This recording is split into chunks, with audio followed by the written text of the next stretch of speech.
Okay.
Good afternoon, ladies and gentlemen. Welcome to the meeting of the Southern Planning Committee.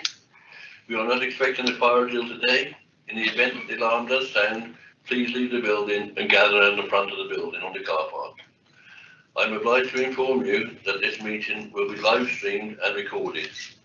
Could I also ask you to please ensure that all mobile phones are switched off. In order that those watching the live stream know who is speaking and members and officers introduce themselves prior to speaking. To ensure members of this committee and all points raised by the public speakers and properly heard, I must advise you I will not tolerate any disruptive behaviour. This is a meeting held in public, not a public meeting, and if such behaviour persists and takes place, I will adjourn the meeting. I shall now ask members to introduce yourselves. Dick. Councillor Ned Cagnell, Bay Valley Ward. Councillor Nigel Lumbey from Albrighton.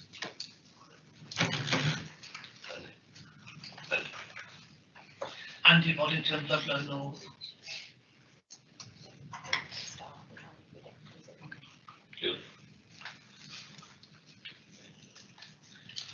Hilary Lath, Church Stratton and Craven Arms. Councillor Pardee, Sundawn, substituting for Councillor Tony Parsons. Thank you. Councillor Richard Marshall, Worfield Division. Richard Huffer, Clee. Caroline Bagnall, Rosalie. Robert Tyndall, Brown, Clee. Mr. Chair. No. Did you say? Oh, okay. I'm David Evans. I'm a councillor for Churchton and Craven Arms, also chair this committee. Before I start the agenda today, I've got Richard Fortune, Principal Planning Officer for this, and Richard is retiring in December, and I'd just like to say a few words. Richard has been a great man on planning. He will be missed. I shall miss him. Richard has always been full of sound advice, always given the right advice, and I know things have been difficult in planning. Sometimes we make decisions that aren't along with officer recommendations. I wish Richard a healthy and long retirement, and I'm sure he deserves it because I've known him since 2009, and I'm sure there's people in this room that have known him longer. But I wish you a healthy and long retirement, Richard, and thank you for all you've done for Shropshire Council and this committee over the years. Thank you.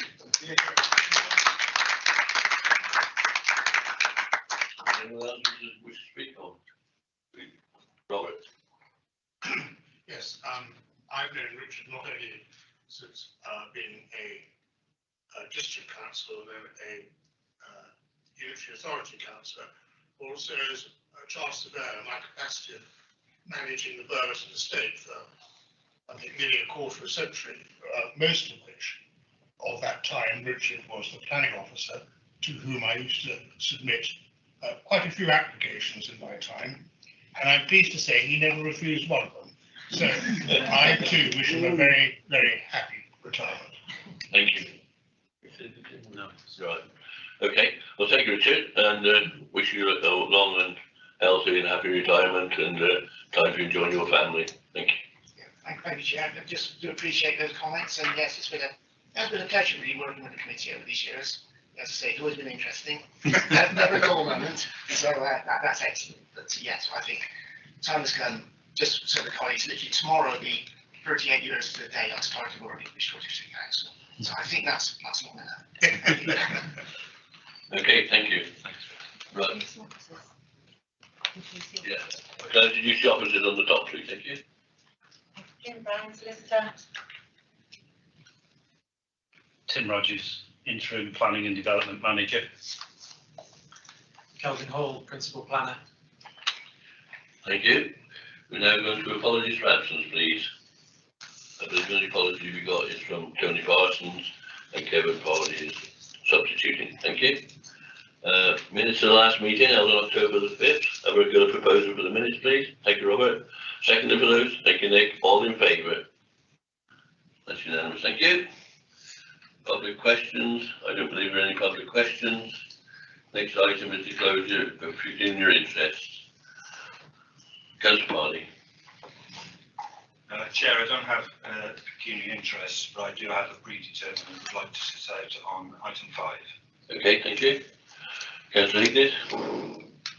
Thank you, Chair. Item 8, I too have a predetermination. I've already debated and voted on this in Ponsonby Parish Council Planning Subcommittee. So Thank I you. will sit out. Thank you. Councillor Tyndall.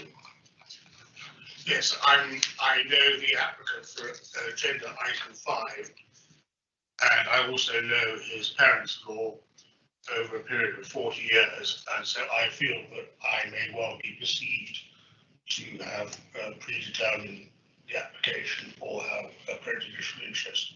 Thank you. So I will leave the room when agenda item 5 is under Thank you. discussion. Councillor Harper, please.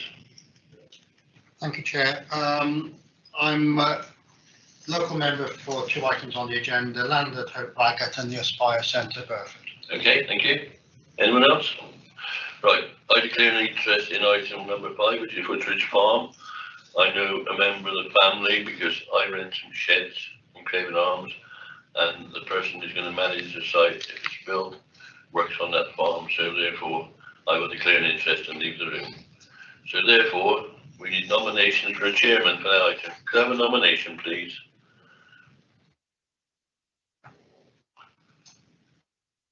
Can I nominate Nick Hickman, please? Thank you. Have I got a seconder for Nick Hickman? Thank you. Have I got any other nominations? Councillor Harper? Could I nominate Andy Boddington? Thank you. Seconder for that? Thank you. So we've got 2 nominations on the table. I'll take Andy Boddington first. We vote them against each other. Right. So you do all the votes for Nick Hignett and all the votes for you take the votes for Nick Hignett All right. and then the votes for Right. Sorry.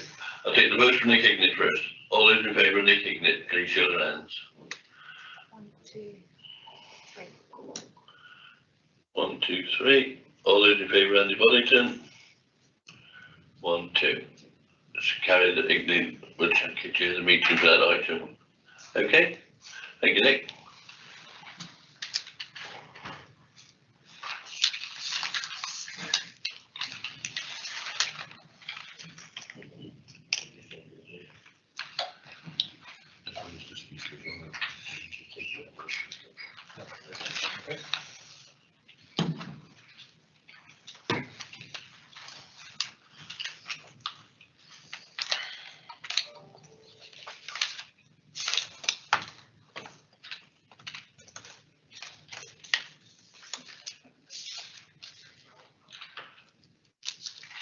Right, thank you. Good afternoon, all.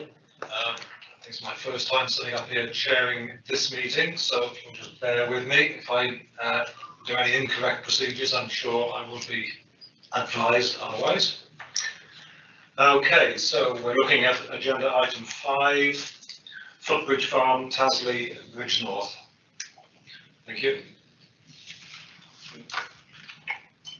Thank you, Chair.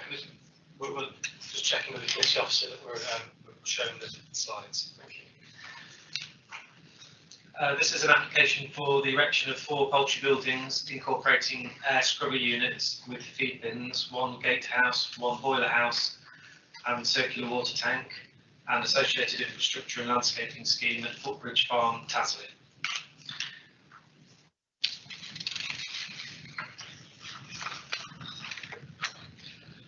I would firstly draw your attention to the additional representations that have been received since the publication of the committee report, which comprise public objections, including comments from the Tasley Action Group.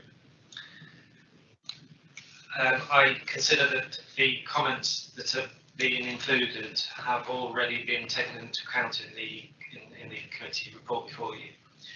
In addition to these, we have received a copy of a national press article from 29th of November, yesterday, as part of a public objection, which suggests that UK farmers may have to reduce the number of animals they keep due to the impact that farming has on water pollution and ammonia emissions.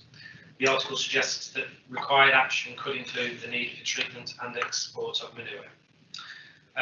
In response, I would just clarify that the current application does propose that the manure produced from the operation would be taken off site and treated. Further, before the slides, I would just recommend that if permission is granted, this is subject to an additional condition that requires that all manure is taken off site and taken to an anaerobic digester facility or other licensed waste management facility. So in terms of the background, this is set out in section A of the committee report, and you will note that planning permission was granted for the development by the South Planning Committee in 2017. Following their legal challenge, that planning permission was quashed, and the application is now being brought back to committee for a decision.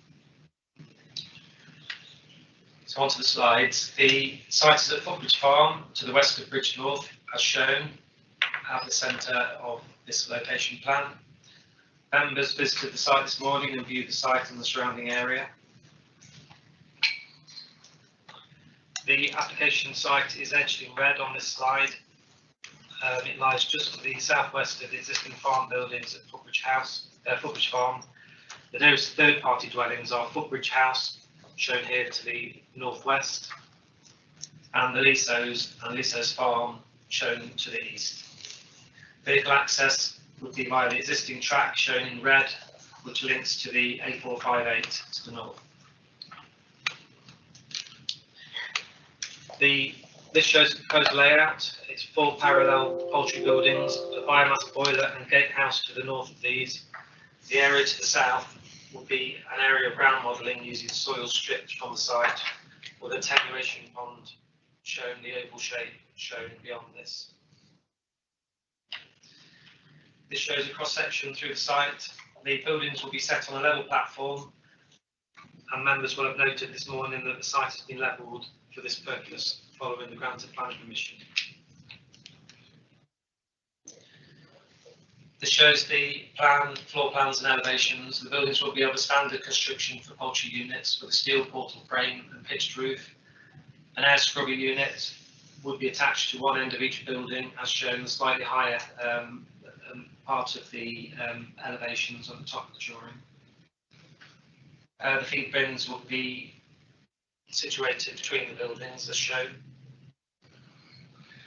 This is the elevations and floor plan of the gatehouse, which would be to the northern end of the site. This is the elevations of the biomass boiler building, which will also be to the northern end of the site, adjacent to the gatehouse. So the water tank.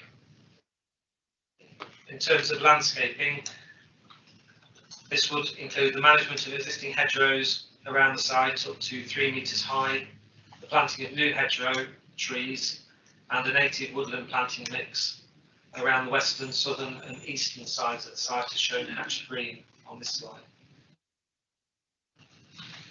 So, in terms of the application, the proposal is for a poultry rearing unit to house up to 210,000 birds. The planning application is accompanied by an environmental impact assessment, which includes numerous detailed assessments of the potential impacts of the proposal. Paragraph 6.1.3 of the report advises that the council has sought independent advice from environmental consultants, and they have confirmed that the odour and ammonia assessments are sufficient to meet the requirements of the EIA regulations. Section 6.2 looks into the planning policy context of the proposal and concludes that this type of development is supported in principle of the development plan policy. Section 6.3 discusses the important matter of the relationship between the planning application process and the permitting process, which is dealt with by the Environment Agency. And paragraph 6.3.2 of the report is particularly relevant here. In terms of siting, 6.4 discusses the draft land allocation known as the Tasley Garden Village, which has been put forward in the draft local plan and which has been submitted for examination. The access road of the site and the northern part of the site falls within land proposed to be allocated for mixed-use development. The remainder of the poultry application site falls within land shown in the draft local plan as to be allocated for potential future direction of growth. The draft plan is clear that before occupation of the first dwelling on the site, any poultry units operating on the site or land within the wider site promotion identified on the policies map as a future potential direction of growth will cease operation. There will therefore be no conflict between the current proposal and any future land allocation. In terms of the landscape impacts, the application has been submitted with a visual impact and landscape assessment, and that's been reviewed by the council's landscape consultant. Although there will be some adverse impacts on the landscape, it is considered that these can be satisfactorily mitigated through the proposed landscaping scheme as shown. The council's conservation officer has reviewed the heritage assessment. The officer raises no objections to the proposal, but draws attention to the importance of landscaping mitigation measures given the proximity of the leasehold's listed building. In terms of traffic, the transport assessment estimates that the highest number of HGVs to and from the site would occur on day 40 of the 48-day cycle, when there will be 12 HGVs, which is 24 movements. On most days, there will be 2 or less movements. The council's highways team considers that site access is acceptable and would adequately accommodate the number of vehicle movements that will be generated. No significant ecological concerns have been raised by either Natural England or the council's ecologist.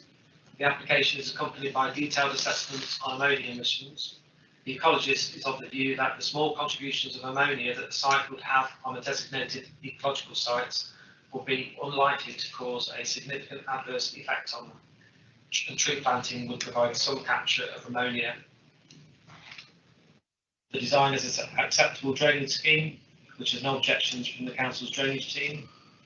In terms of manure produced, this will be taken to an anaerobic digester plant for treatment and would no longer be spread on local farmland. A noise impact assessment has been carried out. The council's public protection officer considers that noise from HGV and forklift truck movements would have a negligible impact on the nearest receptors, and that fan noise would not have a significant impact on residential property day or night. Conditions are recommended to control timings of deliveries. The odour assessment has predicted odour levels at the nearest receptors.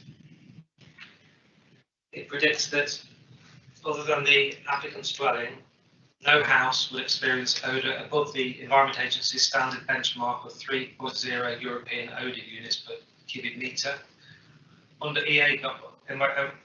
Environmental Agency guidance, predicted odour above 3 units indicates the likelihood of unacceptable odour pollution. The Environment Agency has confirmed that the odour management plan that has been produced for the site is satisfactory. And the agency has pointed out that odour modelling for the intensive farming sector does have high uncertainties associated with it. However, the council's public protection officer considers that the odour modelling is conservative and robust, and that the impact from odour on nearby sensitive receptors will generally be negligible to low. The officer does acknowledge that this does not mean that there will never be noticeable odour, but that adverse impacts would be occasional and low frequency. Public Health England have been consulted, and they have advised that they have no significant concerns regarding risk to health of the local population, provided that the applicant takes all appropriate measures to prevent or control environmental emissions in accordance with best practice. These requirements form part of the environmental permit for the operation. In terms of potential dust and particulate issues, the Council's Public Protection team have advised that the proposal would not add significantly to the overall loading of particulates in the environment or cause any significant harm to human health. In addition, they advise that the impact on air quality will be very low. At paragraph 6.9.32, you'll see that the Environment Agency advises that the proposed use of scrubbers would remove a significant proportion of dust from exhaust air.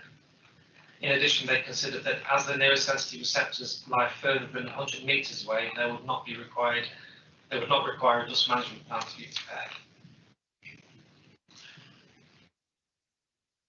Before I conclude, I'll just go back to the slide which I missed out earlier, which just shows the draft land allocation, which is in the draft local plan, which has been submitted for examination. And you can see Footbridge Farm just on the western side of the main allocation, and the site with my cursor is here is where the proposed poultry buildings would be, in the area noted as potential future direction of growth. So to summarise, the application has generated a wide range of public objections. These concerns raised have been taken fully into account in the report before you. Members of this committee granted planning permission for a similar poultry operation at this site in 2017. Since that time, during which the permission was quashed following the Court of Appeal judgment, the application has been improved in two principal areas. Firstly, it is no longer proposed to dispose of the manure by spreading it on local farmland. Instead, it will be taken away for treatment. This deals fully with the Court of Appeal judgment. Secondly, the poultry buildings will be fitted with air scrubbers, which would remove significant levels of ammonia and dust, and also reduce odour. Therefore, officers consider that the application would result in significantly less environmental impact than the one which was previously permitted. No objections have been received from any of the specialist consultees or pollution control bodies, and any issues raised by them can be satisfactorily addressed through planning conditions. The operation would have an environmental permit, and section 6.3 of the report outlines the scope of the permit in controlling emissions from the operation. You'll note in paragraph 6.3.2 that the NPPF states that the focus of planning decisions is on whether the proposed development is an acceptable use of land rather than the control of processes or emissions. Officers consider that the proposal is in an acceptable location adjacent to the existing farm and would not give rise to unacceptable impacts in the local area.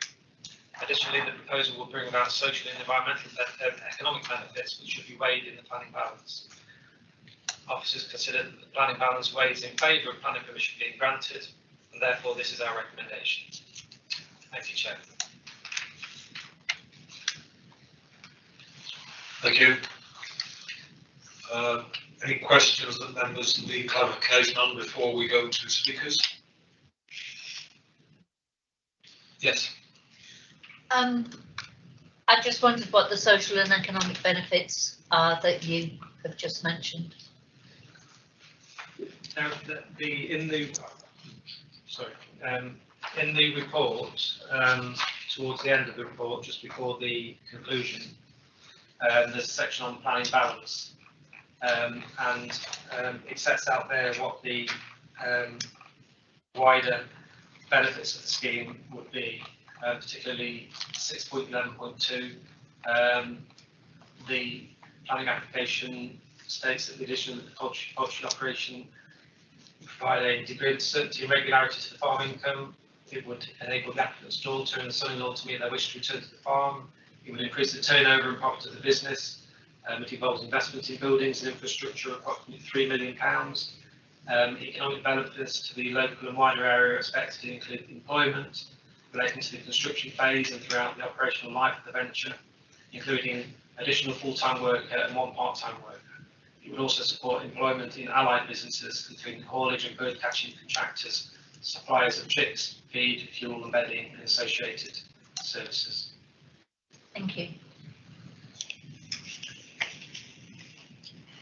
Yes, Councillor. Yes, thank you. Councillor Lumby. Regarding the assessments regarding smell and ammonia, were these assessments done via the scrubbers? Because you made a lot of the fact that that reduces it considerably. And I want to know, was that assessment done in relation to the roof fans and the summer use of the sheds, which then wouldn't go through the scrubbers?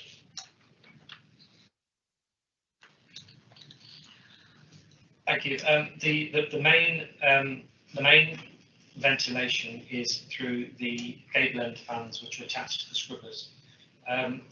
The reports that have been carried out have been based upon the use of scrubbers being used as part of the operation. In terms of the ridge fans, these will be used in the first week of each cycle, when there will not be expected to be any ammonia emissions produced.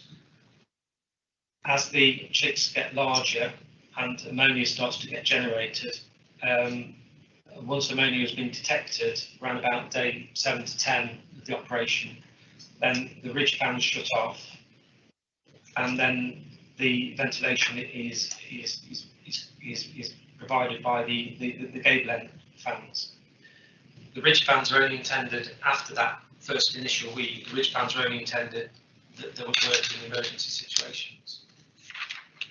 So in conclusion, the shed is designed to work on gable end fans via the scrubbers rather than the ridge fans, which are only used in the first week when there's no ammonia or in emergency situations. And the assessments that have been carried out have been based upon that type of operation. Thank you. No further questions on clarification. I would like to move on. We have a number of speakers on this, so if I could call the speakers in the order that are on this list, please. First is Dr. John Jenkins. Dr. Jenkins. Mr. Chairman, councillors, good afternoon. I'm going to give you 4 reasons why you should refuse this application. This planning application has been hanging over the people of Tasmania and Bridge North for 4.5 years. After 2 years, the application was turned down by the Court of Appeal on the grounds that the applicant had not specified the destination of half the manure. This current application doesn't specify where any of the manure will be processed. The applicant and the officer believe that it is sufficient to say that the litter will be sent to any anaerobic digester. The officer's report is relying on a debatable, not IPU-related court case from 2020 to justify not assessing any of the manure. This case is currently being appealed and has not prevented an IPU application in Sussex from being quashed earlier this year, because that applicant hadn't specified to which facility the litter would be sent. Secondly, planners were told in an objection in July and in a new survey that was posted on the planning portal on the 20th of October that there were great-crested newts in the Leasehouse ponds. 4 weeks after this posting, the officer produced his footbridge report saying there are no great-crested newts there. Great-crested newts and their environment are protected by UK law, and it is our belief that ammonia, which is highly soluble in water, would damage this environment.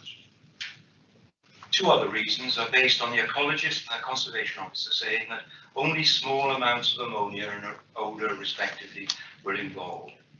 The ecologist said that they had no objection, as it would only cause a small increase in ammonia at Thatcher's Wood SSSI, where ammonia was already 2.46 times the critical level.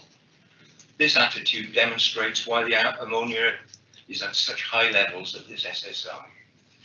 Due to case law, the planning inspector had to refuse planning permission for a poultry unit at Crickmere farm near Shrewsbury because of a very small increase in ammonia deposition at a special area of conservation. Finally, the application says that odour would be above acceptable levels in a corner of the leasehold's garden, but the conservation officer's response is that it's a big garden, so it's okay. Ridiculous. NPPF paragraph 194 says that any harm to a designated heritage asset from a development within its setting should require clear and convincing justification. This application could and should be refused for any one of these reasons, but the Dutch nitrogen judgment and the ammonia levels at the SSSI is by far the greatest issue against this application. Please, I implore you to refuse this application. Thank you. Thank you, Dr. Jenkins, and that I should have said at the beginning, time allowed was 3 minutes. Next speaker is Councillor George Edwards for Tasmania Parish Council. Do I understand that the solicitor is going to read this one? No. No. Thank you, pardon. Okay.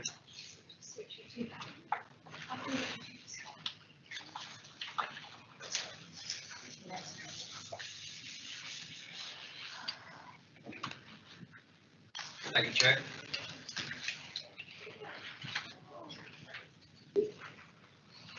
So, not familiar with these things. Thank you, Chair. You have 3 minutes. Thank you. Tasmania Parish Council unanimously opposes this application. A position strongly supported by our community who have been living under the threat of it for almost 5 years. These intensive poultry units are not in a rural setting. They're on the fringe of built-up areas of Tasmania and Bridge North Town, next to Grade 2 distillers and leaseholds, close to the large Wenlock Rise housing estate, closer still to the Tasmania Gateway development of over 500 new homes, and sited within the Tasmania Garden Village proposal for over 1,000 new homes. This is simply the wrong place for an industrial chicken farm. Much more consideration must be given to the harmful effects of these units than that given to similar proposals cited in open countryside. In preparing its local plan, Shropshire Council clearly thought these units would be incompatible with people living close by. It stipulated that any new homes in the proposed Tasmania Garden Village cannot be occupied until these units ceased operation. We are concerned whether this stipulation is actually enforceable should this application be consented. The officer's report says the local plan is at a fairly early stage and gives it only minor weight. However, the council itself has chosen to advance and defend its plan before a planning inspector, which suggests the plan is not deserving of being given such minor weight. After all, Shropshire is under pressure to deliver housing. Besides, who would ever buy a house anywhere near or the threat of an industrial chicken farm? The officer's report says scrubbers will reduce odour.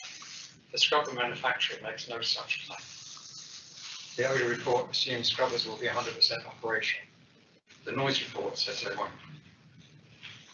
The odour report assumes each shed, each the size of a football pitch, will be cleared out in 2 hours. This means that peaks in odour during clear out have not been modelled. Every 7 weeks, when odours are at their worst, the sheds will be cleared out, and people will have to accept a stench that cannot be suppressed or mitigated by any known means, including scrubbers. The officer's report says this harm can be mitigated by avoiding clear-outs during weekends and bank holidays. Pensioners, the sick, home workers and young children will be at home and will certainly be affected. Grade 2 listed the leaseholders will be most impacted. The officer's report says this won't matter because it has a big garden. And also says there are no Great Christian newts, and an independent Tasmania Gateway service says there are. In 2019, the Court of Appeal deemed the 27 planning decision unlawful because inadequacies in the information provided prevented an informed and balanced decision being made. This scheme is in the wrong place, and Tasmania Parish Council respectfully asks you to refuse it.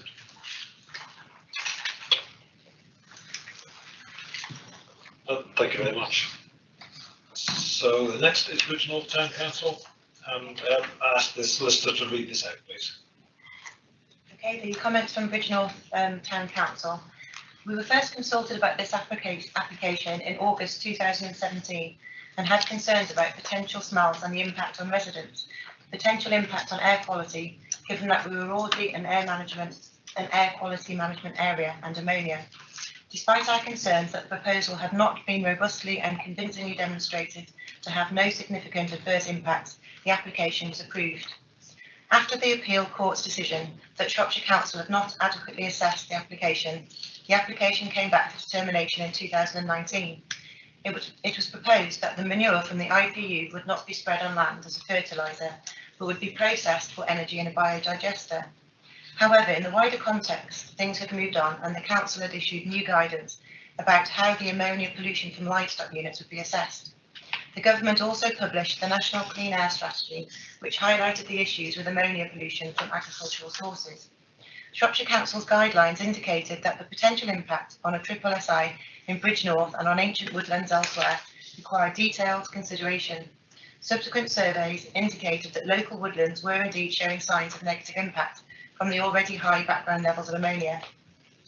In spring 2020, Shropshire Council changed its approach to the future growth of Bridge North and identified the area, including Footbridge Farm, as a location for future housing and employment development.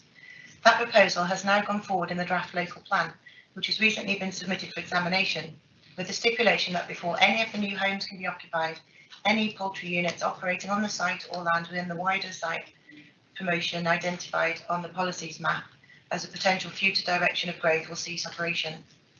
In spring 2021, the applicant modified his plans for the proposed poultry unit by incorporating air scrubbers.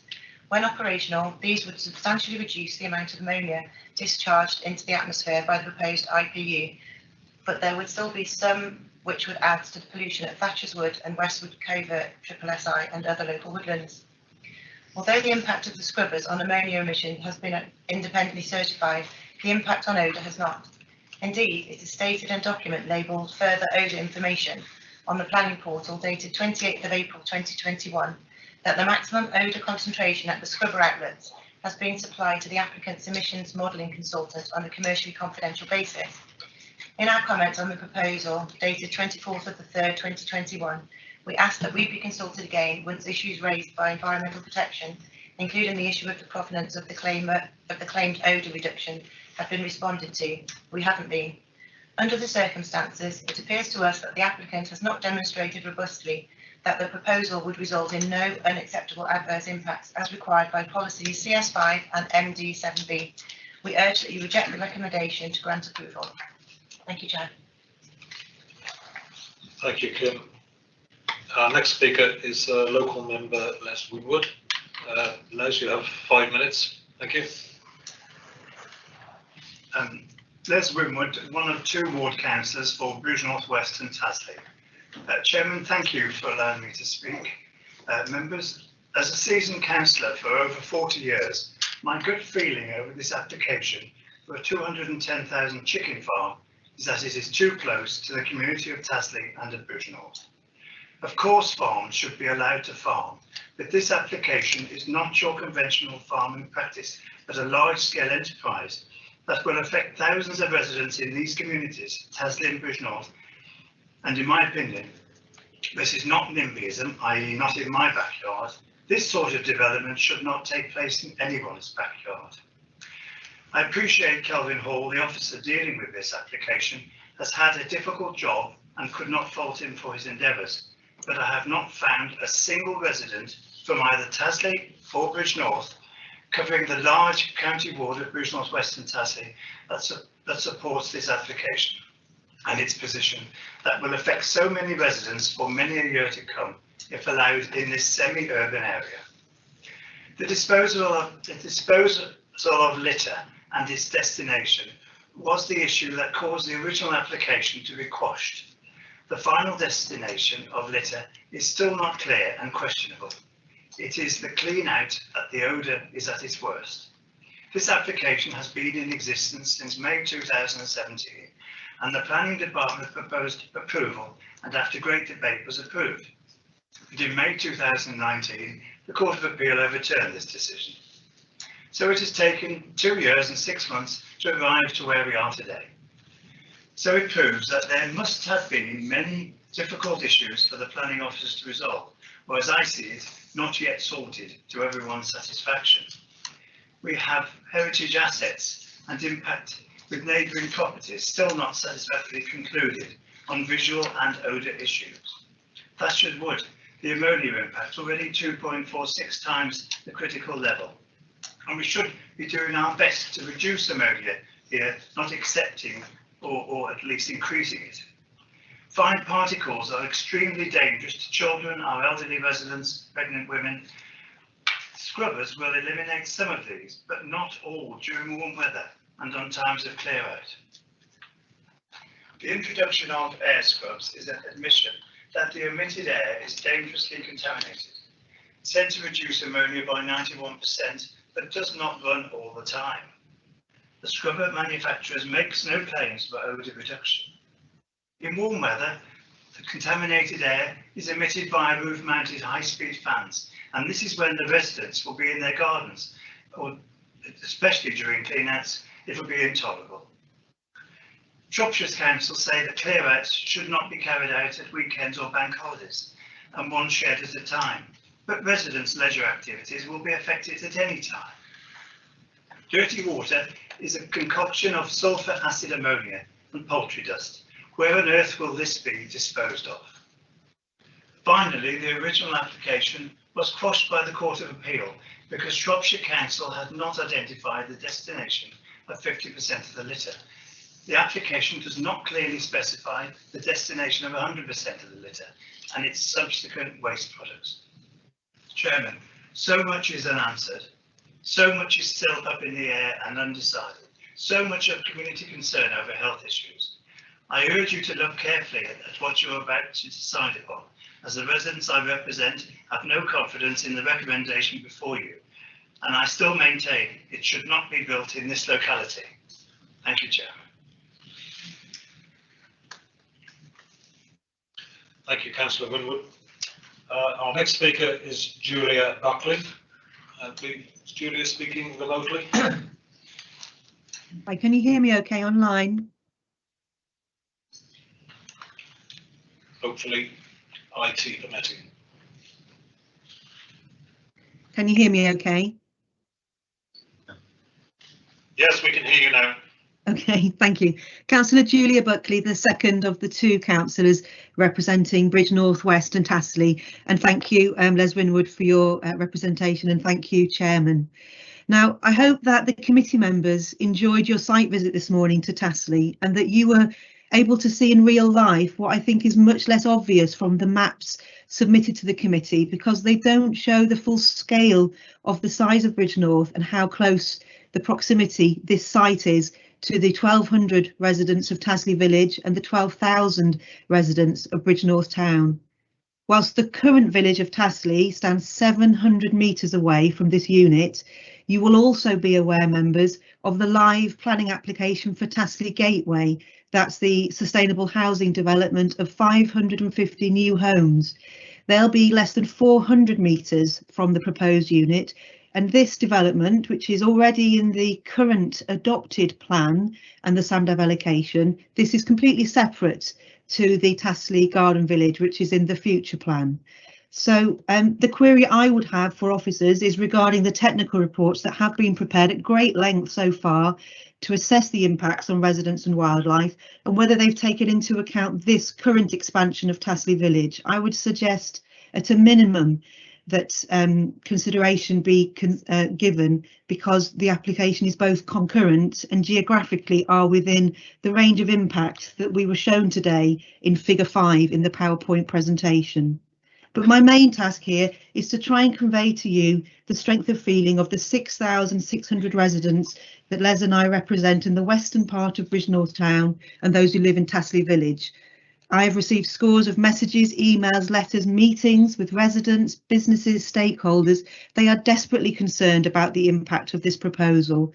Members, you will have seen for yourself the 570 individual objections that have been submitted.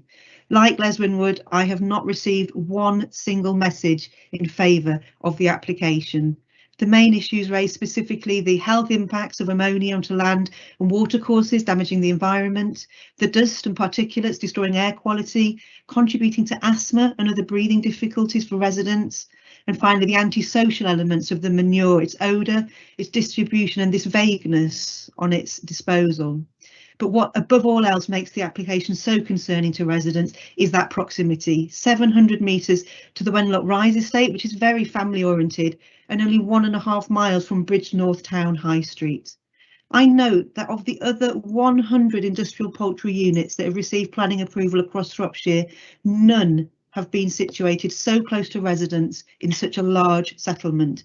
Indeed, IPUs are usually located in rural areas, not on the edge of large towns. Bridgnorth, at 12,000 residents, is the third largest town in Shropshire and the fifth largest employment centre, with the main location of jobs in the southeast of the county. And I can understand the pressures on you today, members, to support business development in our county, and I recognise your decision has to weigh up that careful balance of economic benefits versus the public impact on residents and our amenities. You've heard that the unit offers only 1.5 direct jobs and some potential for indirect employment, and you have heard that the health and environmental impacts will affect up to 12,000 current residents. In weighing up the economic versus social benefits, I hope you will also recall that Bridgnorth has its own local economic growth strategy, devised with Shropshire Council, fully aligned with the local plan review and place plans. It was published only last year and it remains live until 2025. The economic vision for Bridgnorth, which was collaboratively formed, states that we aim to capitalise on opportunities for growth, investment and retaining skills through sustainable development, social sustainability, whilst preserving and enhancing the beauty and appeal of our town. The visitor economy is a key sector for employment in our attractive market town, and the council's focus is on opportunities to promote the town as a destination and supporting businesses that deliver high skills and digital sector, so we're protecting and supporting the natural environment. Other aims look at that balance between housing and employment, so trying to provide larger employment opportunities to reduce the need to commute out. The strategy also refers to the problems we already have with exceedance around air pollution standards, and that this not must be worsened through polluting industries or congestion. So as you can see, Bridgnorth has its own identity, environmental assets and strong economic drivers. This local economic growth strategy and the new local plan review both set out a very bold vision for the future of our town. It's matched with ambitious plans for over 1,500 new houses. Our town is going to grow by 29% in the coming years, and all of this planning has been collaboratively developed across several departments of the council over many years. It all relies upon there not being intensive industrial pollution in the midst of our residential or wildlife areas. So this is mirrored by the council's own strategy about creating Shropshire as a place that welcomes tourists, as a safe haven. We need to make a decision today where we align our planning decisions to our strategic economic priorities to respect the local environment of our market towns, not just for tourists, but as safe and healthy settlements for our residents. Thank you. Thank you very much. And our final speaker is Ian Pick. Speaking on behalf of the agent.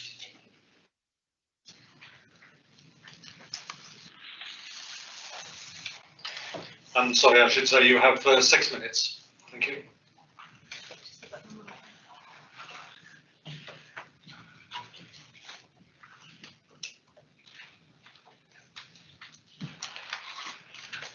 Mr. Chairman, members, thank you for the opportunity to speak. This proposal was submitted in May 2017. I'm just going to address the issue with the judicial review and the Court of Appeal. So this application was approved in September 2017 by this committee, or an earlier version of this committee. The judicial review found fault with one aspect of this planning application, which was in relation to the odour and dust impacts of the spreading of manure. It was something that hadn't been assessed in the planning application and hadn't been assessed in the officer's committee report. So that was the single issue in terms of why this application is back before you. The planning policy now is exactly the same as the planning policy was in 2017 in terms of the local plan policy. So there is no reason why this decision should be any different to the 2017 decision. We have changed this application, and we are now proposing that all the manure from this development goes to a licensed AD plant or a licensed waste facility, with none of that manure being spread on the applicant's land or on any neighbouring land. So in terms of the issue raised in the judicial review, which was a single issue, we have overcome that issue by getting rid of the manure not through land spreading. The other major change with this planning application is because since this application was determined in 2017, the councillors adopted an interim position statement on intensive poultry units in relation to ammonia impacts to protected sites. So when the decision was made on this application in 2017, we were working on the Environment Agency thresholds for ammonia deposition to protected sites. Those Environment Agency thresholds are still in place now, but the Shropshire Council interim position statement has significantly lower threshold levels. So at that point, we changed this planning application and we added very expensive air scrubbing systems to these units. Very few poultry units in the United Kingdom have got air scrubbing on, but these remove 92% or 91% of the ammonia generated by the scheme. So the cost of those air scrubbing units is about 150,000 per shed. They take out ammonia, dust, and up to 40% of the odour. So what's got to be borne in mind is this application was deemed acceptable in 2017 without air scrubbing units. So everything we have done to this planning application since it was submitted, since it's been redetermined following the judicial review, is a major benefit. So there is a massive reduction in ammonia, a reduction in odour, a reduction in dust. So the statutory consultees in terms of Public Health England, Environmental Health have all been consulted on this planning application. Everybody is offering no objection to the scheme. It is fully compliant with the standards for protection of the amenity of neighbours and the environment as a whole. So, and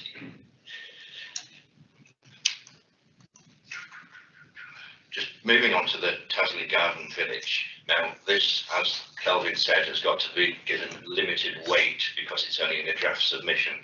I would like to confirm that in terms of the Tasley Garden Village, part of it is on the applicant's land, and as far as we are aware, there are no options in place by the developers for any of the Tasley Garden Village. There's nothing signed by my client or his neighbour or his father, so we are pursuing this project of this poultry unit on this site.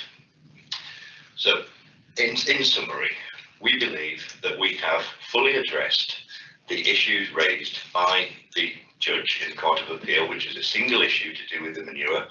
The planning policy for Shropshire Council area has not changed since September 2017. The planning application has been fully assessed by the technical consultees. It has no statutory objections, and it's respectfully requested that the committee follows the recommendation and planning permission is granted. Thank you. Thank you very much. And that completes the speakers. Before I open this to members, just want to check if officers want to come back and clarify any of the points that have been made. Thank you, Chair. Kelvin Hall. Not at this particular stage, but obviously happy to answer questions later. Thank you. Okay. Thank you. In that case, I know there's been a lot of points made there, and so I open this to members, please, for debate. Thank you. Who would like to start off? Councillor Lumby.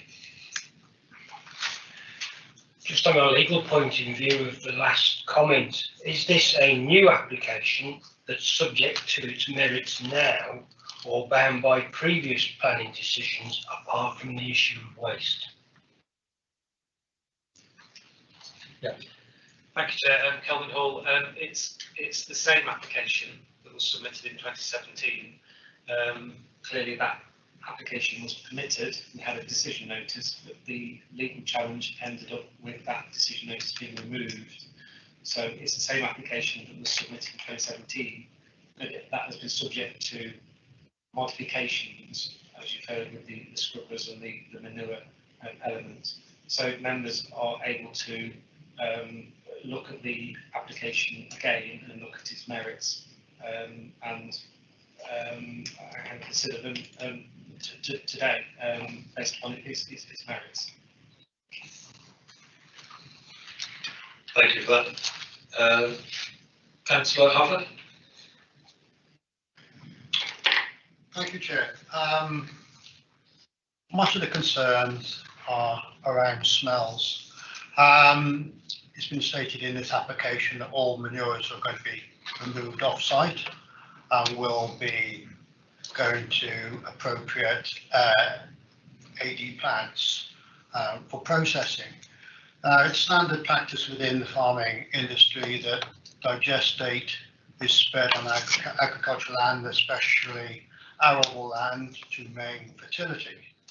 This comes at a time when artificial fertilizer costs are absolutely rocketing to the point where some arable production will be curtailed if the cost of these fertilizers continues. What is not stated is whether or not in this instance, whether or not digestate, which is standard farming practice, will be allowed back onto this holding to maintain that fertility in the land, or indeed that there is no reason why digestate cannot come off from any other AD plant or holding which complies with regulation, or for that matter, human sewage cake, which is again standard farmer practice to maintain fertility. All these procedures are going to be critical to maintain a viable agricultural business, and in particular in relation to this, an arable unit. So maybe it's something that if officers can't answer, the agent may be able to, while he's still with us, was we weren't given the opportunity to ask questions of, from the agents to answer, please.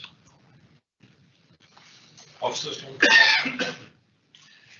Thank you, Chair. Kelvin Hall. The application proposes that the manure that arises from the poultry operation will be taken off-site to either anaerobic digester or another type of waste management facility.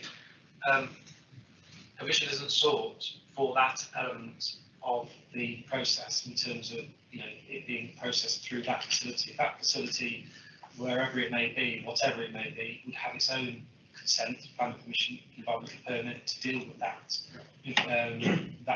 feedstock, which will go into that, for example, anaerobic digester. What comes out of that anaerobic digester will be subject to its own level of control, either through a planning permission or environmental permit, and that isn't something which is being dealt with as part of this current planning application. What is being sought today doesn't go that far down the line to be controlled as part of this planning application. As far as this application is going, what we do know is that it won't be spread on the farmland, and we know that it's going to be going to an anaerobic digester or other facility, full stop. What happens to it after it gets to that facility is a matter for that facility's own consents to deal with and ensure it complies with. Does that answer your question? Can I come back, Chair? Yes, you can. It's something that Councillor Buckley raised in relation to poultry units, in relation to towns. Ludlow, we opened a new Sainsbury's in Ludlow this morning. Much development going around the Rocks Green area. There is an AD plant within 3/4 of a mile. It's a huge, big AD plant. Also, a major boiler unit producing large amounts of manure, which is being processed. So it's not the case that there aren't units in close proximity to your towns. Digestate is being spread on that land to main fertility. I'm not saying there isn't an issue with smelt. Now, does it fall within reasonable parameters? This is the judgment, I guess, that this committee has to make. Yes, that's a fair point. Thank you. I'd like to go on to Councillor Boddington now, please. Thank you, Chair. Andy Boddington.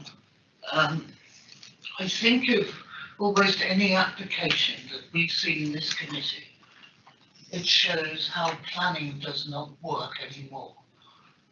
That we have an application here for a use that's incompatible with the planning, the local plan for the area, both the existing Samdev plan, for which there is a planning permission in for 500 houses, which perhaps we'll see very shortly, which comes right up towards this site. The fact that we have allocated this land in the emerging local plan, I know it has little weight, but it has high ambition for this council.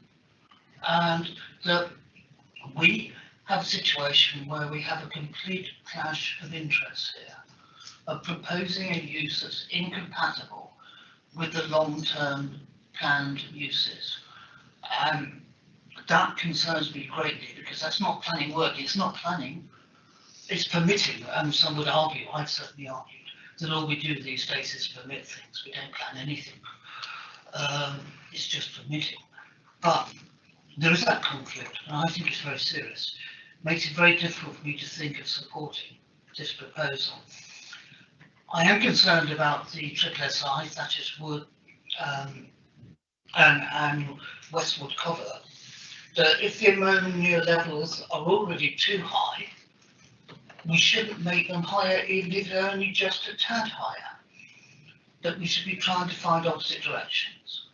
And that, I think, is essential. There is a clash of evidence over great crested newts, not something we can particularly resolve now. Some say there are none, some say there are great crested newts, and clearly they are a protected species. I'm concerned about the destination manure. I accept the point Kelvin made very clearly, that it goes to a licence waste unit somewhere, whether that's AD or something else, and it goes under their permitting regime and is not part of this. I'm actually concerned about the distance. There's an objection from Bidley Parish Council because they believe it's probably going to go there. Well, if you know Bidley and know its roads, they're really not suitable, even for the traffic that they have today, let alone any extra traffic. And I think that is important. It is this issue about fundamentally the proximity to residential development. A lot depends upon topography. The topography here is rather different from outside Ludlow, as Councillor Hufford was just talking about. And it's flatter land. And I am concerned that we are proposing something that does have smells. It's inevitable. And will produce some ammonia, okay, with the scrubbers, a lot less. And I'm concerned about the proximity of that to residential development and to the triple SI. Thank you. Thank you, Councillor Luff. Thank you, Chair. Can I just get some clarification on the clean out days? Is that always going to be very strong odour for the surrounding areas, or is there a way of keeping the odours reduced? I mean, on clean out days.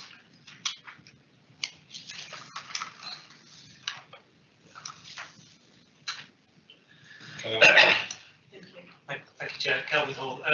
Yeah, there would be expected to be a spike in odour levels during the clean out times at the end of the poultry clearance cycle, which is 48 days. So when the sheds are cleaned out, that's when the odour levels will be expected to be highest. It's not, obviously they need to be cleaned out. That's part and parcel of the process that happens. They are on that one end of the cycle. And the cycle is every 48 days.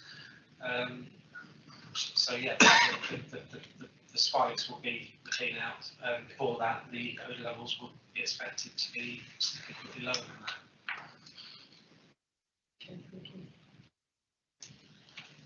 Councillor Michael. Thank you. Just on the point of the clearing out days every 48 days, is it the case that all 4 poultry sheds would be cleaned out on day 48, or is it the case that it would be staggered so that what I'm thinking is that if it's once every 48 days that the smell is strong, that's very different to if it's once every 12 days. So can you give us any information on that? Thank you, Chair. Kelvin Hall. There's a proposed condition 17, which requires that only 1 poultry building should be cleaned out at any one time. There's nothing in the conditions that prevent more than 1 building being cleaned out on any one particular day.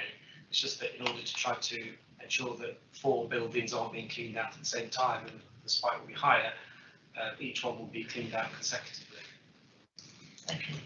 Clearly, the odour impact assessments that have been carried out do refer to the fact that there will be these spikes in odour levels during the cycle. Thank you. So can I just check on clarification of one point there? So with 4 sheds, if they're being cleaned out on different days, there could be a spike in the ammonia levels every 12 days. Or have I got that wrong? Thank you, Chair. No, the cycle is every 48 days, and so the buildings will be on the same cycle, and they'll be cleaned out at the end of each cycle. But in terms of like the odour assessments, as I say, they have recognised, the odour assessments have recognised that it's difficult. Odour cleaning out is difficult to provide an assessment on. But the bottom line is that the odour assessments don't say that there will be no odour experienced in the local area. The Public Protection Officer has said that the likelihood is that that would be frequent when you would be expected to experience odour in the local area. Thank you. Can I just go to Councillor Marshall now, please? Thank you, Chair. Looking at this, it is difficult. The scrubbers are only going to remove 40% of the odour. Now, I don't have a technical background in chicken farming or ammonia and aroma. I do really agree with what Councillor Winwood said, that to have such a large-scale development so close to a community, we have to ask ourselves, is that really warranted? Is it right? It's an area, Bridgnorth and Tasmania, that's one that we want to push forward for tourism and to be enjoyed for families. And then when I do look at it, it's almost like we're contradicting ourselves. We've got Sandev that's given the 550 houses for the Tasmania Gateway. We've just recently in full council voted for the local plan to go forward to the inspectors. Now, okay, it can be said that there's no weight to the fact of the local plan because it hasn't been passed. But then what's the point of doing that in the first place? If we're saying that this land is ripe for development, but yet we're giving it up to do it as an IPU, it just seems to contradict itself for me. So I do agree with Councillor Poddington. For me, there's too many issues with it, and especially for the poor residents of the Leasos, which after all is a Grade 2 listed building that is in extreme proximity, close proximity to the poultry units. And when we get these clean out days where it's admitted the ammonia levels and the smell will spike, their life will be made an absolute misery living there, so close to it. So therefore, there's no way I could support this application. Okay, thank you. Councillor Huffer, did you want to come back with another point? It was just something, Claire, with regards clean out dates and the staggering. The issue will be with regards because the turnaround period from birds going out to birds coming in, washing out, is exactly that fact. The biosecurity is you either clear out all the sheds at the same time to prevent biosecurity risks from young birds, chicks coming in to birds going out. So in that instance, you're going to have an increased spike, or you're going to have it drawn out over a period of time, which will prolong the agony for for residents. Exactly. Councillor Lumby, please. The planning officer made mention of ammonia and that there were no issues on the site of its own. However, with lots of planning things where they relate to what's going on around them, there's been no mention of the cumulative effect in the county as to the ammonia levels, and whether this takes into account that and takes action about it. Kelvin, do you want to come back on that? Thank you, Chair. Kelvin Hall. We've as part of the environmental impact assessment, we've had an ammonia impact assessment submitted, which has dealt with all of the possible consequences of ammonia in terms of impacts on designated sites, and it's also inherent in that the ecologist has looked into what the impacts would be on triplet eyes in the area, ancient woodlands and the like. Their view is that there'll be that they know what the existing levels of degradation is, and whilst the proposal would cause relatively small contributions of ammonia and nitrogen, it would unlikely to be causing a significant adverse effect on these designated sites. So in terms of the community elements, they have looked at the existing degradation that's been incurred by ammonia levels.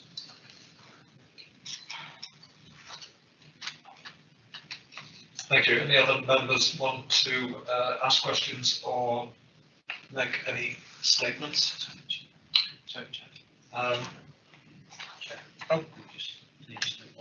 Yeah, sorry, back to the officer. Yeah, sorry. In the report, there is a reference under the ecologist's comments about cumulative assessment of impacts on page 30. They had said that they have not undertaken an in-combination assessment, which is effectively an assessment as to whether this site in combination with others would cause issues. And the reason for that is because the process contributions of this particular one are so low, less than 1% with the use of air scrubbers.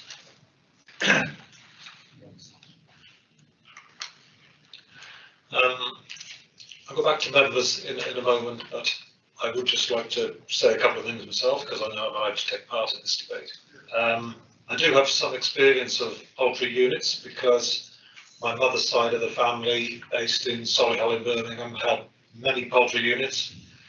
I used to go and spend my summer holidays there, sometimes helping out in the units. The biggest one held over 500,000 birds, so I know about large poultry units. I was a lot younger then, of course, and didn't have lots of more knowledge about them than I have now. I've looked at I listened to the debate and looked at what members have said, and if you write down a bit of a list of things that seem to be against this development and things that seem to be for, I've written everything down obviously, but things against it, I think it was previously refused on appeal, and we should maybe take that into account.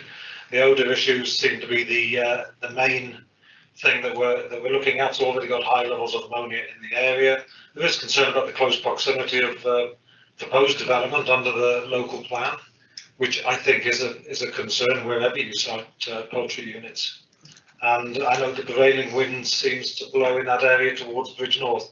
Most of us as local members know which way the prevailing wind blows when we live in a particular spot, so I think we need to bear that in mind. As regards things for this development, it's good that all the manure is going to be removed from the site, because I do remember on my family's poultry units that there was a lot of manure about, and it was spread straight onto the fields. There's a lot of debate about the scrubbers. They've been added to this application, and accordingly they will remove 91% of the ammonia, but only up to 40% of the odour, which I think is of a concern. And yes, it will provide some small amount of employment, and those are really the things that I've got down on my list. Whether that helps at all, I don't know.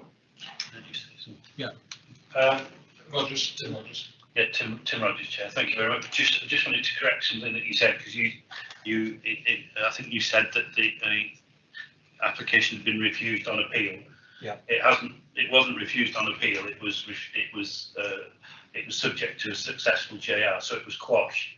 So and that decision wasn't based on the planning merits of the proposal. It was based on the process and the determination process. So it's important just to make that point. And secondly, just to raise the point that Councillor Marshall made about the kind of the competing interests of both this application and the potential allocation. Obviously, it is possible to have two planning permissions on a piece of land that are mutually exclusive, and therein the applicant can choose to implement whichever one they want. But obviously that then does away with the other planning permission. So if this planning permission was granted, the landowner or the applicant would need to make his own assessment and judgment as to whether implementing what the implications are of implementing this permission in terms of his land holding and the potential allocation. Okay, thank you. Thank you, and apologies if I used the wrong terminology, which it seems I did. Any other members want to make any statement, or any member willing to put forward a proposal? Councillor Boddington. Thank you. I mean, we've heard different views about this, not a great deal of support. I would like to propose refusal on two grounds. The first ground is the proximity to existing development for which permission is currently being sought, and proposed development in the emerging local plan, and the impact of odours in particular on those developments. The second ground is the impact of additional ammonia on the triple SIs of Thatcher's Wood, Westward Covert, triple SI from ammonia. So I said ammonia twice there. And on the first ground of proximity, I missed out Lisos, because clearly there's going to be an impact on the building next door. And I would propose those as grounds for refusal. Okay, thank you. So we have a proposal for that. A seconder, please. Councillor Marshall. Yeah, Councillor Marshall, I'll second that proposal on everything that Councillor Boddington said. To Tim Rogers. Thank you, Chair. Tim Rogers again. Yeah, just to say, obviously there's a proposer and seconder for that motion, Chair.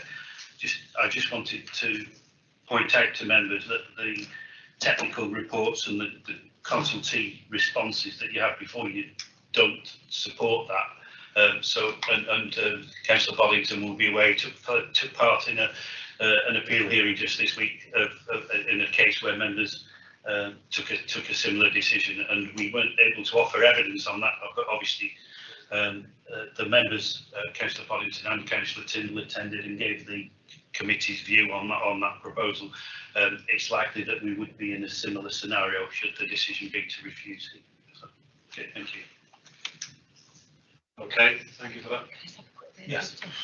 Okay. Just bear with us, please.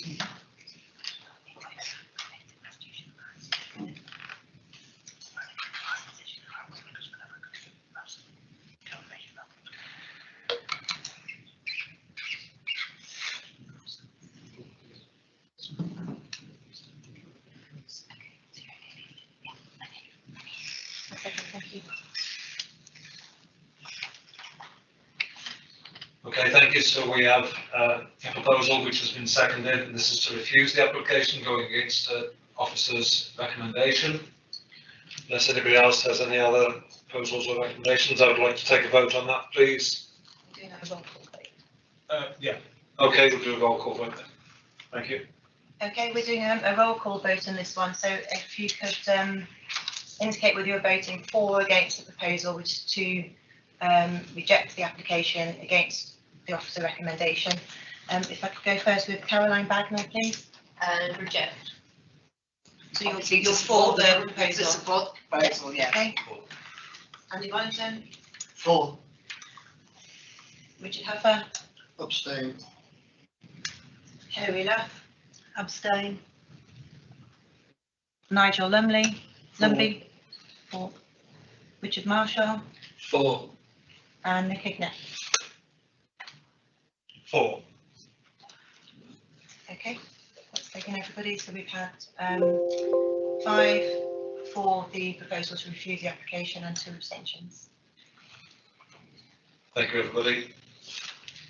It is now time for me to leave this table. Thanks.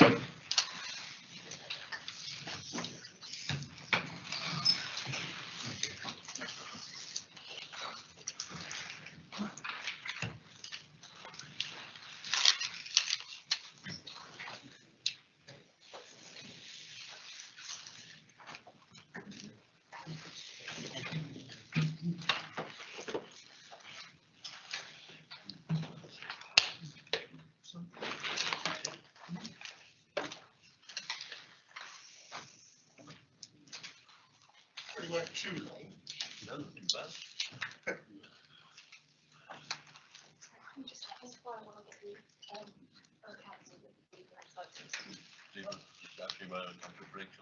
Yeah. Anybody want to come for a break? Please. Before the next agenda item? Okay. 5 minutes, thank you. David, do you know how, sorry, Chairman, do you know how long we're going to be roughly for it? So I'd rather drive home before it gets too dark. If it looks as though it's dragging on a bit, would you mind if I go? Because I really can't cope with driving it back.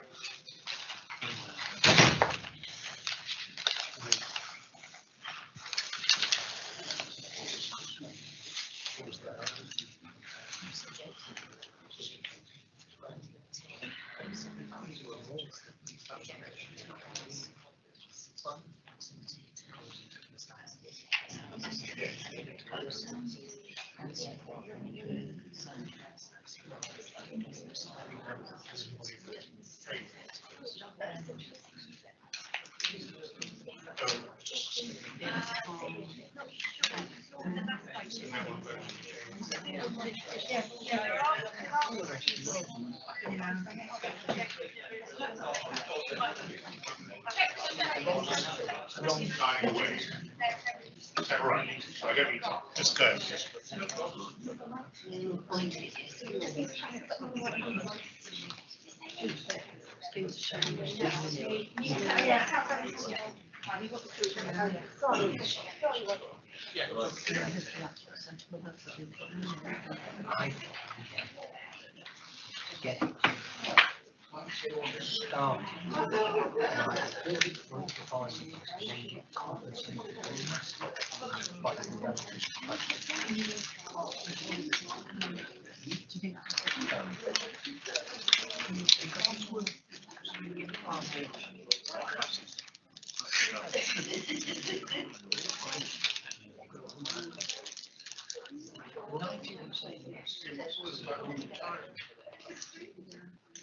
It's just a room. A solid room.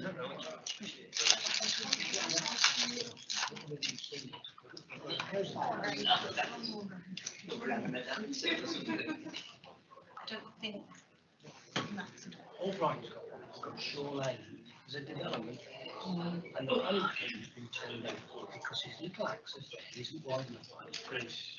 So he's going down each of the bungalows, asking to borrow it. And they're all saying no. First one gives it an excellent. Yeah, we've got quite a few to find. We've got another one starting as soon as we can get her into post on the site. She's applied she's worked for Telcom before and Wolverhampton. She's good. So I've had dealings with her when she was at Wolverhampton.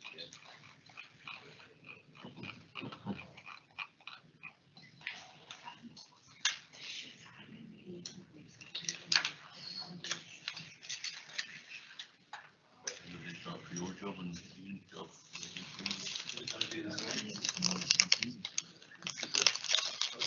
It's going to take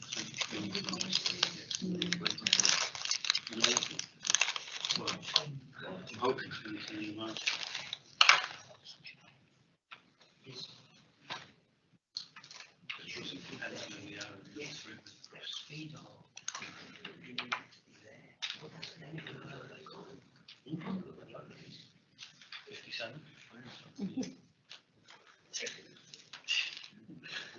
My dad had retired 3 times when he was my age. I'm not saying I won't do anything, but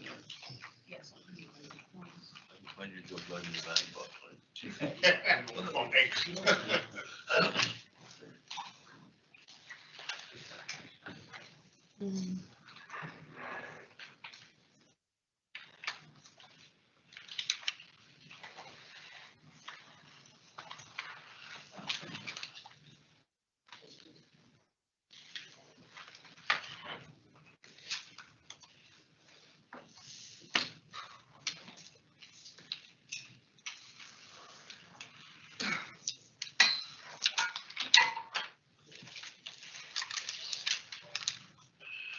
Right, go back then, item number 6, affordable dwelling at north of the James Farm, Pope Bagot. Please. thank you, Chair. Yes, this is a planning application for the erection of a single affordable dwelling, the installation of a septic tank. It's a revised scheme, and it was an application which has previously had a resolution to approve from this committee, subject to the signing of a Section 106 agreement, which would secure the dwelling as an affordable unit in perpetuity. You actually have 2 reports in front of you there as part of your package of reports. You have a supplementary report which is now recommending that the application be refused on the basis that the required Section 106 agreement has not been completed and submitted and signed by the applicant, and as we're now 3 years on from the resolution to grant permission, without that 106 in place, the proposal actually is contrary to adopted policy and therefore should be refused. And underneath that report you have the original report which went to planning committee almost 3 years ago, 18th of December 2018. Just to say quickly at this point, the application in terms of policy, the application is exactly the same. There hasn't been any change in policy that would affect the determination of this application. So, and obviously, you'll see from the reports before you that there's been no change in the circumstances of the applicant. The site hasn't changed. Obviously, clearly the site hasn't moved. There has, and we haven't had a change in policy that would affect the outcome. So in principle, the development of a unit on this site is acceptable, and it is purely the matter around the Section 106 agreement, or lack of, that is that should be really part of the basis of your decision to date. What I'm going to do is take you through, if we just, no, sorry, I'll take you through the representations first. You have before you a letter from the solicitor, I think, acting on the late representation sheet, a letter from the solicitor explaining some of the difficulties and circumstances around the delay in the signing of the Section 106 agreement. Following the publication of that submission, there's been a further flurry of emails, both from a local resident who has objected to the application, and from a further submission from the solicitor. So if I take you through those in turn, there was an email from the neighbour sent at I think it was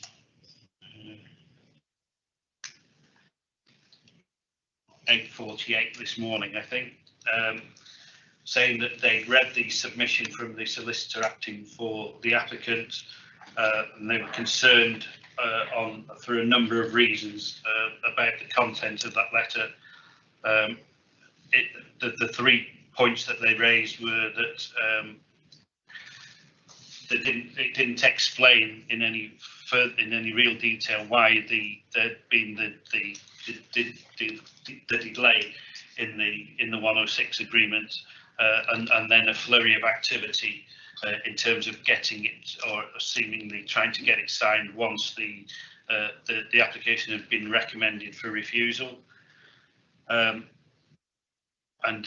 in their opinion, that there's still doubt over the commitment of the applicant to do what's required within the 106. It then queries the comments of the solicitor, which said that some of the delay, or a good part of the reason for the delay, was on the part of the land registry. And the neighbour's view is that if the applicant via the solicitor is seeking further time to complete the 106 agreement, they should demonstrate that they've actually been actively trying to move the Section 106 forward over the last 3 years. And also they reference the fact that the solicitor points to the possible impact of a refusal on the family's situation and the current health of the applicant, and the neighbour points out that this would have been avoided altogether had the 106 been signed in a timely manner and the decision issued. I think at the time of submitting that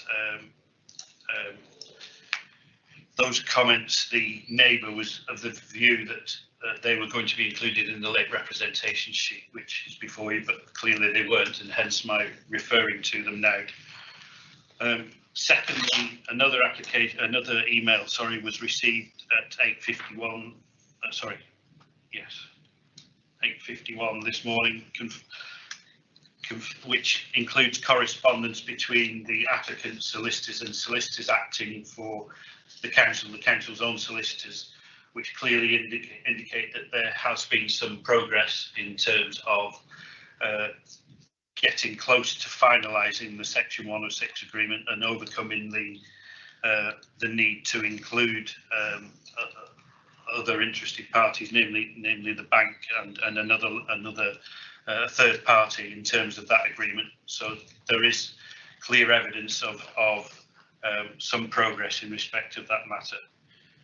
I then received 2 further emails from the neighbour. Firstly, saying they'd realised that their letter hadn't been included on the schedule of additional letters, but that it was on the planning portal and part of it was not legible, so they asked for that to be corrected, which it will be, but obviously I've made members aware of the content of that email in any case.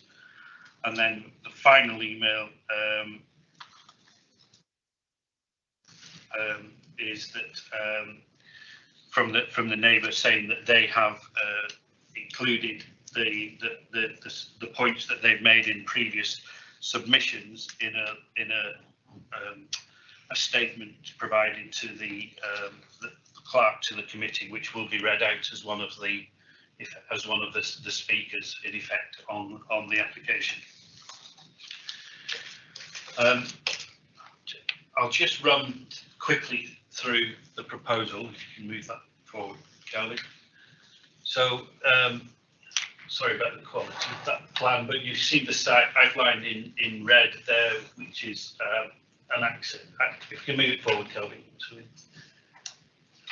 So the proposed property is in red in the northern part of that plan, and it's served off an existing access, and the orange or yellowy coloured area is the parking stroke turning area, and the area in red in the field to the south is the proposed area location for the septic tank and drainage field to serve the property. Move it forward, Kelvin. I'm not going into the proposed dwelling is a single-storey property. You'll see the rooms there.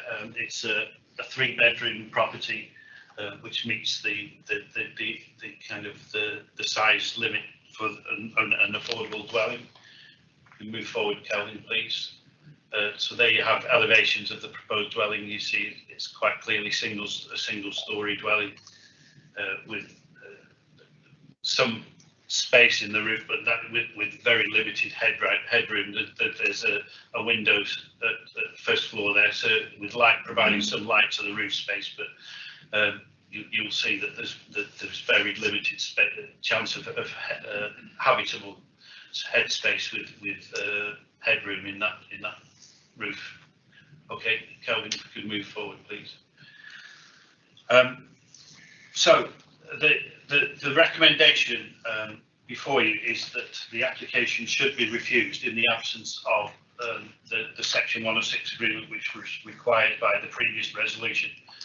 I would say at this point that the council has on its books quite a number of applications where there's a resolution to grant permission, and the 106 agreements haven't been signed for various reasons or haven't been progressed for various reasons. I think the last count we had about 100 of them, sorry, we've got about 100 currently. Not all, some of those will be new applications, but a good proportion of them will have been subject to a resolution some time ago, and have not been issued for various reasons. And in some cases, it's in the applicant's interest to extend the period in which a 106 agreement is completed, because of course the time limit for implementation of the permission runs from the date the permission is issued, and that's the date after the Section 106 agreement has been signed. So we do have to be conscious that on occasions there may be reasons, unjustified reasons on the part of the applicant to extend the period taken to sign the Section 106 agreement. I'm not saying that is the case here. There seems to have been some clear technical issues around the land registry and around the inclusion of third parties in the agreement. Certainly for some of that period of 3 years since the last resolution, and there certainly seems to be evidence of very recent activity in terms of progressing that Section 106 agreement. And therefore, what I am going to suggest is that if members felt there was sufficient justification to allow the applicant some more time to complete that 106 agreement, and therefore didn't run with the recommendation before you, if you were to consider that was appropriate, then what I would ask is that you give grant delegated powers to myself as the planning manager to issue the permission one way or the other at the end of January 2022, so 2 months from today, and be that so that decision would be a delegated authority to issue a refusal if the 106 agreement wasn't signed, and to issue an approval if a section 106 was signed in that time period. Of course, we've got Christmas, bearing in mind we've also got Christmas during that period. So, Chair, I don't think that I've got anything more to say at this point. The recommendation is there, but as you'll see, I've suggested what might be a reasonable alternative for members. Thank you, Ted. Obviously, we're going through the process. So we've got speakers for and against. And Richard Curl has asked the solicitor to read out a letter against the application. Thank you, Chair. Richard Curl, who says, "My name is Richard Curl and I live in Hope Bagot. I wish to make the following submission to the committee concerning this application.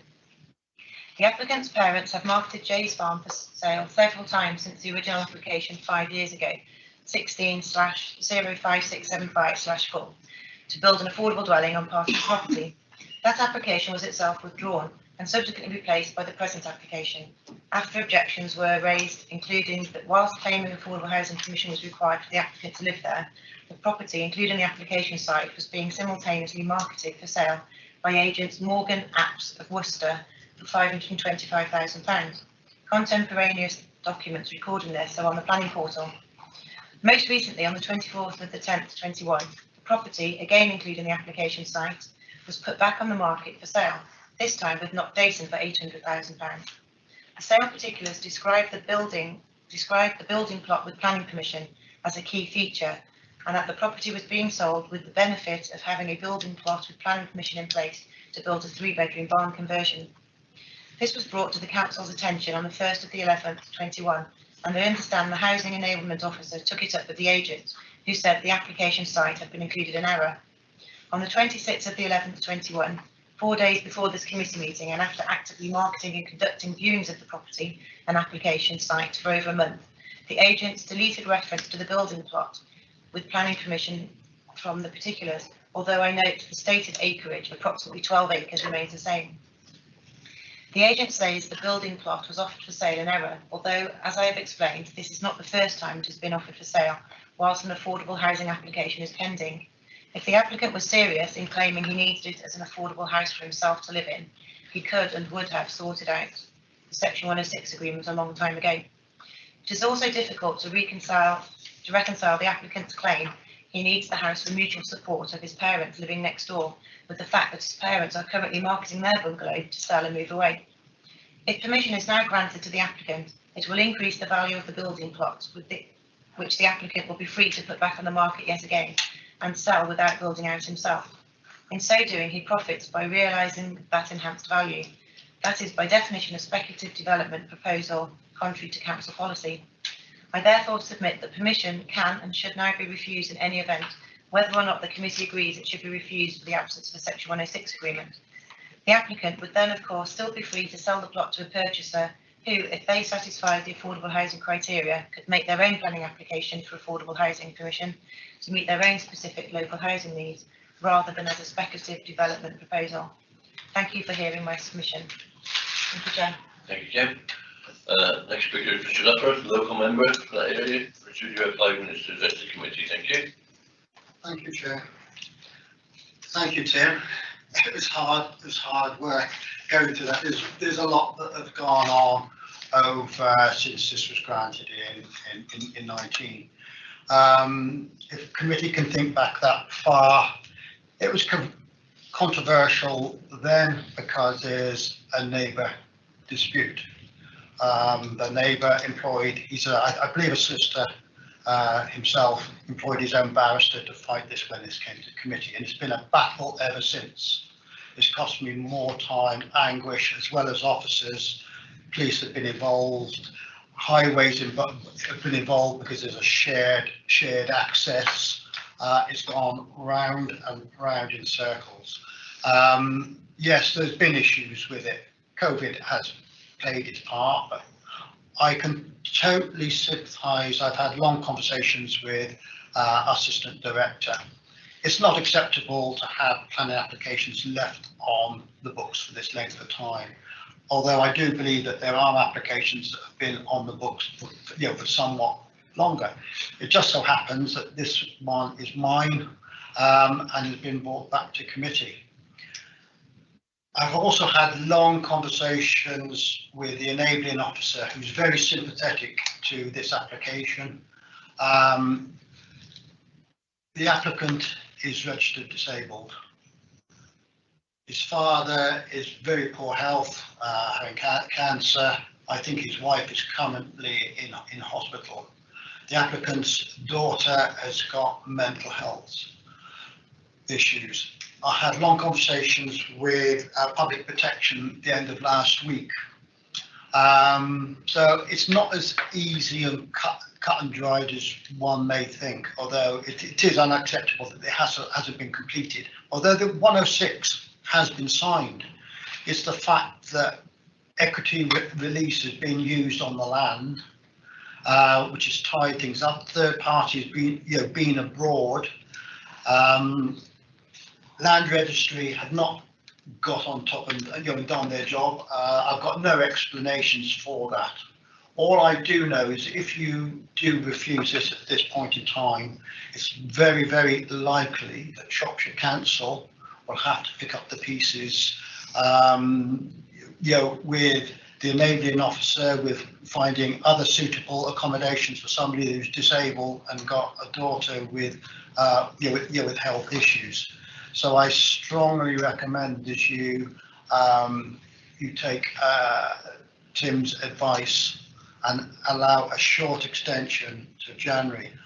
If this is not completed by that time, I'm not going to be coming back and pleading this case. But I think we are so close. This has been a battle from start to finish. So I ask for your help in this instance. A much needed affordable site. When it came to committee last time, it was unanimously supported. So just allow a little bit more time with officers to get this over the line, and perhaps save this coming back at appeal at a later date when all documentation has been completed. It's just it makes sense just to ask for a short deferral with which to allow the I's to be dotted and completed. Thank you, Chair. Thank you. Thank you, Richard. Now, Tracy Lovejoy, you address the committee, and you have 3 minutes, please. Thank you very much, Chairman, and thank you for the opportunity to speak. I hope that members have read my update report, and I've just come to address the points that have been made recently and just address any points that questions that members may have about the Section 106 agreement. I have been categorically told by the landowner who's trying to deal with the wider site that he did not instruct, or he did not mean to instruct his agents to advertise the affordable dwelling.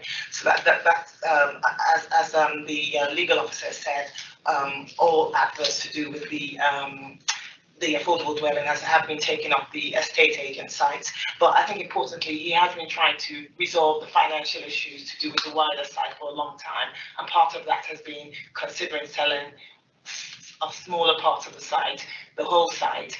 And he's done this while suffering, as long as I've known him, quite ill health. And as I state in my update report, there's been recent issues. The applicant and the landowner remain committed to the Section 106 agreement to complete it and to the affordable dwelling for the applicant. As stated, the Section 106 agreement was in fact wrapped up in July 2021. It's been signed, sealed by the council fees have been paid, but it can't be completed because of the charges issues. You'll know the structure of this very well. There are 2 charges on the land. The choices are to either sign the agreement with the chargees or to release the application sites from the charges. To avoid delay, we decided to go with the latter option to release the application site for the charges. Ironically, that hasn't led to the time savings that we thought it would, and we have been waiting for quite a while for this to be sorted out. For the bank's issue to be sorted out with an equity release or alternative funds, and for the second chargee, Ms. Shingler's charge, to be registered. Since receiving notice of this meeting, we've had to do some work on that, and the bank has agreed to sign the Section 106 agreement, and the land registry is hopeful. They couldn't promise that by early next week the charge will be registered. So in that respect, we're not acting. We recognise and appreciate that this has taken a long time, and that you have a number of applications on your book, but we're not asking for an indefinite period of an extension. We're asking for a limited time until January 2022 to conclude the Section 106 agreement. And all I can say further is that the applicant is still very much in need. The issues to do with the wider site aren't his fault. He's still working with the council to get some appropriate accommodation for himself, and we hope that members will, on this occasion, grant the extension which we seek. Thank you very much. Thank you. Any questions for Tracy, please? No? All right. Open to committee. Councillor Marshall, please. Thank you, Chair. Having listened to everything that's said, planning permission was granted previously on this. It's only the detail of the Section 106.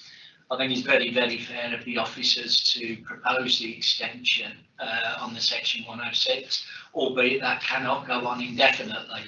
So therefore, with that in mind, I will move to propose that we give delegated authority to the officers for the Section 106 to be signed by the end of January 22, and to either accept it. If it's not, then reject it from there.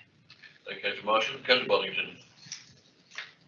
That's exactly what I was going to say, so I will second it. Okay. Councillor Love, please. I was going to second it. Councillor Hardy. Thank you, Chair. I wouldn't disagree with the proposal, but what does worry me is how property can be accidentally find itself for sale. And listening to the email, again, it sounds as though this has happened more than once. So I find that worrying. And the question I have for the officers, is there anything we can do to avoid profiteering out of a home like this, a house like this? And secondly, although this sounds harsh, I remember sitting on central planning, where a road was to be built next to a cottage, I think in Councillor Evans's area, and the lady in the cottage objected to the road because her son had disabilities, and was loud noise and that sort of thing would be very upsetting for him. And we were told that we couldn't take that into consideration. Is there a difference between that and what's being proposed here, and the evidence of people being disabled? Is it because it is for a disabled person? Is there any difference in the two? In other words, we couldn't take it into consideration last time. Do we take it into consideration this time? Come back, please, Tim. Yeah. To all intents and purposes, the question as to whether the applicant is disabled is irrelevant for the purposes of this application. It's whether they qualify under the affordable housing policy for a single plot affordable dwelling. And the resolution to grant permission made 3 years ago was based on the fact that they met that affordable housing need and requirement. So the fact that they are disabled is not really relevant to the decision. So that's answering the second question first. The other question is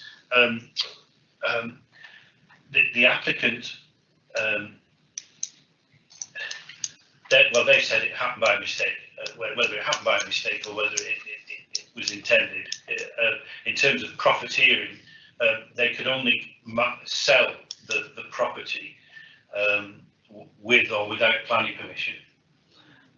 So as it currently stands, there isn't a planning permission for the land. So if it was marketed currently, they could sell it. They could only sell it without planning permission. So the value would reflect the fact it might reflect the fact that there's been a previous resolution to grant. There's been a resolution by committee to grant permission, but no permission has been issued. And so in that instance, it would add little on. It probably wouldn't have no value, but it would add little value to the sale of the property, because in order to get a permission, an applicant would have to meet the tests, i.e. they'd still have to, a new applicant would have to meet the tests in terms of housing need and local connection, etc. So without them meeting that test, they couldn't realise any value. Now, if the application was to be approved and then it was marketed with the planning permission, the same things applies. So anybody purchasing or seeking to develop that site for the affordable housing unit would have to meet the test. They would have to meet and there's a kind of a cascade effect as to who and what would meet the needs test. So again, it would add some value. With a planning permission, it would add more value, but it would still be limited value, and it would, as an affordable housing plot, it would only be attractive to somebody who could demonstrate that they met their needs. Thank you. Okay, Councillor, please. Yeah, if I could put a counter proposition, please. So that I agree it should be deferred to the January meeting, but there's no delegation. This is a matter for us to decide, not the officers, because I'm worried that if you've got a finite 2-month cut-off where the solicitors demonstrate that they're actively working and that there is something that delays that, over that 2 months, the officer will be forced on that definite 2 months to reject it because it hasn't been completed. So I am extremely worried about the 2-month cut-off date. Okay, that's a different proposal, obviously. We need a second of that, then, please. Chair, I'll second that. Okay, thank you. Looking back to you. Yeah, I understand your concerns, but 2 months from today is more than has been asked for by the applicants. It's an extra 2 weeks. They were saying they wanted it deferred to the committee, so giving them an extra 2 weeks. They were happy that they could do it by the meeting on January the 11th. I think the suggestion in the original proposition is perfectly reasonable. I think you're giving them a time period. You're giving them 2 months from today. I mentioned it with Christmas in between, but you're giving them 2 months in which to complete the agreement and show that commitment that they've already started and demonstrated by their submissions. If you would just defer it until the 11th of this meeting of the next committee on the 11th of January, there's less likelihood that they'll have completed it at that point. So we're then just going to come back to you with the same decision or looking for some further deferment. And I think the prospect of a final decision one way or the other at the end of January, well, I would have hoped that would have been a preferable position for the committee, but obviously you will vote on the 2 different propositions. Okay. Councillor Lumby. Yes, I accept that. Perhaps I got the wrong date, so that's the February meeting. I want my original proposal, please. Okay. That's the second by Councillor Iglesias. Yes, I'll second that, Chair. Okay. Right, we've got a proposal and a second. We've got 2 recommendations on the table. We'll take the second one first. The first one first. Sorry? The first one first. The first one first. Right, we'll take the first one first to delegate to the officers the decision of the 106 to be completed by the end of January. Do the roll call.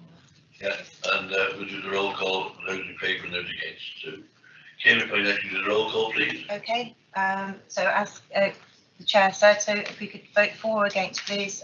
Caroline Bagnall? For. Andy Boddington? For. Nick Hignett? Abstain. Hilary Love? Against. Nigel Lumby, Against. Richard Marshall, For. Kevin Pardy, For. and David Evans. For. Okay, so that's 5 for and 2 against with 1 abstention. Okay. Okay, so that's approved as a regional delegation. Okay, thank you. Thank you for that.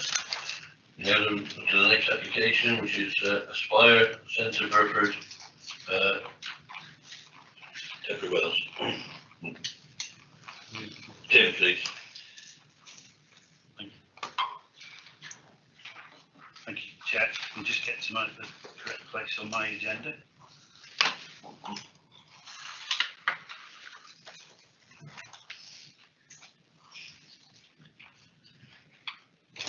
Yes, thank you, Chair. This is a change of use application relating to a building which is owned by Shropshire Council, hence the reason for it being before you as a committee today.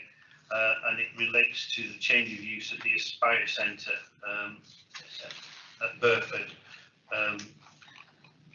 As the report sets out, kind of what the original, sorry, Calvin, if you could just move the slide forward. So it relates to the site outlined in red at that point. It excludes those units that are hatched in the centre of the site. So it's the buildings, the remainder of the site, excluding those buildings. You can move that forward, Kelvin. So just some pictures of the buildings on the Burford site, the Aspire Centre site. The front entrance to the building off the car park. As you'll see, it's a modern building with some modern features, and so that's the elevation facing the road. That's obviously the rear of the building facing the yard area. Again, the rear of the building. I think that fencing is the acoustic. I think that's the acoustic fencing that's between the buildings and the neighbouring residential properties, which I'll come on to in the report. If you can move on, please.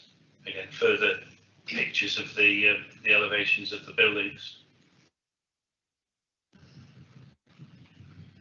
As you see, that large blue building in the background is one of the commercial buildings on an adjoining site. So you can see that the site, as well as having some neighbouring residential properties, has some neighbouring commercial and industrial units as part of the local area.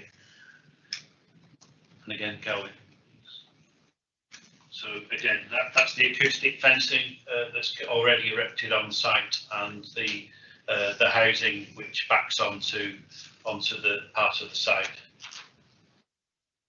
I think, is that the last one? Oh no, some pictures of the car parking areas. Some of those units, the smaller units at the front there off the car parking area, are the small units that are excluded from the current application. And that's the entrance into the site off the highway. Okay, so what the application is seeking to do, as I say, the report sets out what the uses that were originally approved. It sets out the size and the floor area of the buildings for which the change of use is sought.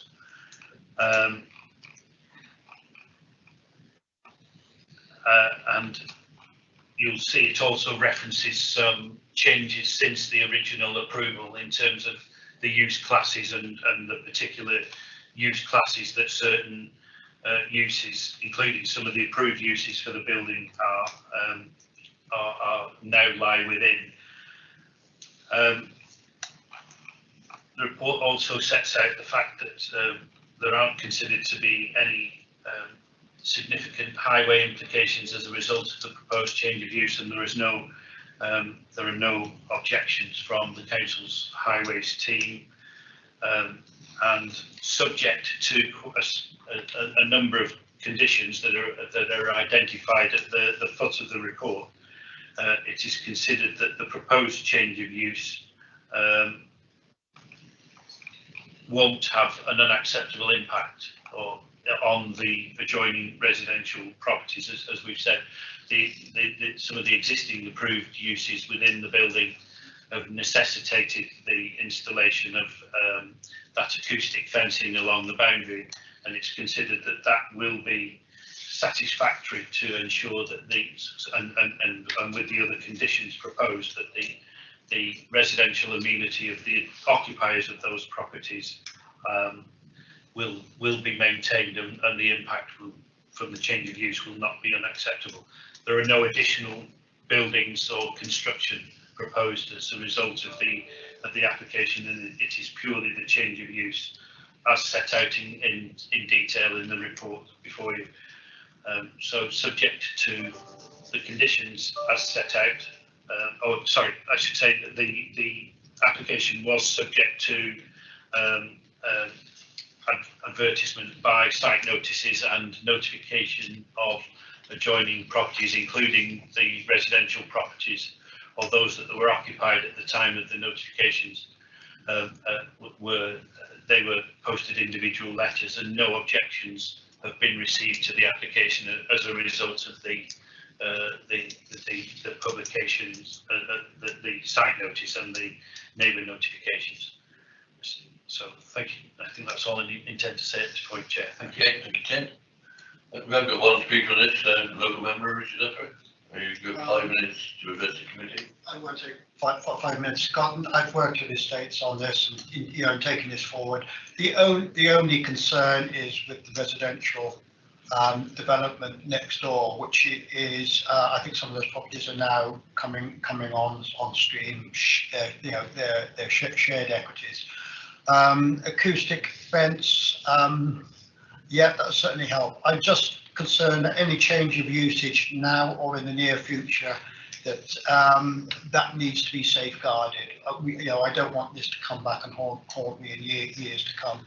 Previously, the Aspire Centre has acted as a natural barrier between Kerry's, which is the major employer for Burford, and food manufacturer.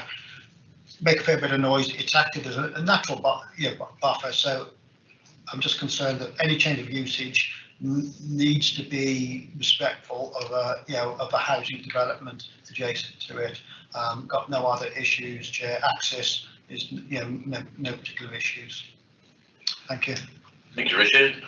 Right, now open up to committee, please. Could I just say something, Chair? Yeah. Sorry. I just wanted to say that I think in terms of the residential amenity, the idea is obviously that the amenity of those residents is protected by the conditions, and hopefully we would not end up in a situation whereby there were uses in that site which were causing problems for those neighbours. But obviously in this instance,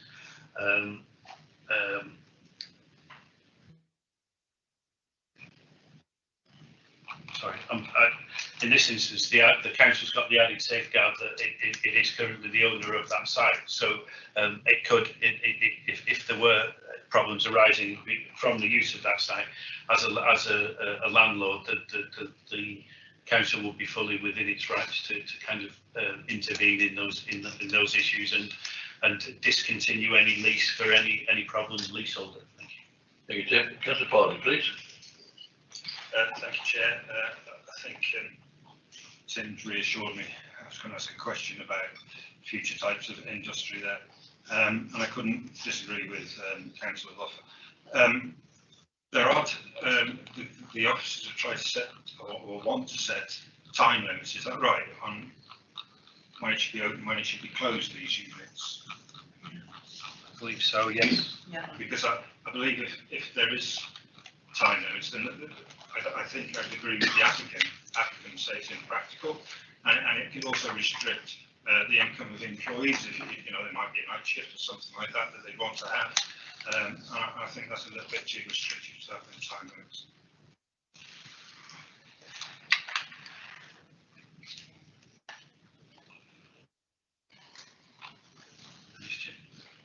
Anybody else wish to speak, please?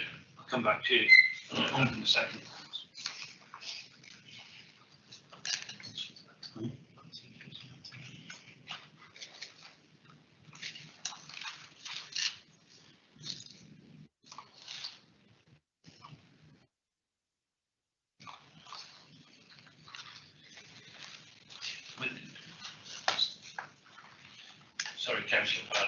where did you see reference to?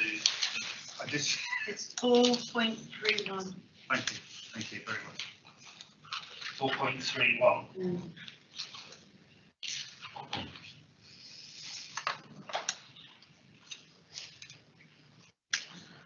Yeah. Oh,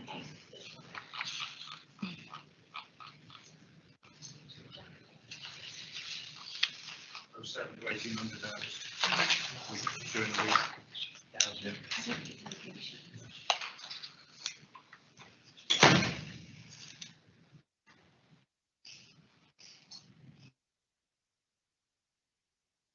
Yeah. That's a recommendation from Public Protection, but it hasn't been carried forward to the recommended conditions. I'm assuming that the planning officer was of a similar opinion to yourself, that it would be unduly restrictive. Thank you. Anyone else wish to speak, please? Right, I propose we go with the officer recommendation from the chair. Can I have a second for the recommendation, please? To Councillor Love and Councillor Farley. Right, we'll now put it to the vote, please. Okay, so Yeah. voting in accordance with the officer's recommendation. If you could indicate please whether you vote for or against. Caroline Bagnall? For. Sandy Boddington? For. Nick Hignett? For. Hilary Luff? For. Nigel Lumbey? For. Richard Marshall? For. Kevin Pardy? For. And David Evans? For. Okay, so that one's unanimous. That's carried, thank you. I go on to item number 8, Superintendent Pond Lane, Hanwood. Tim, please.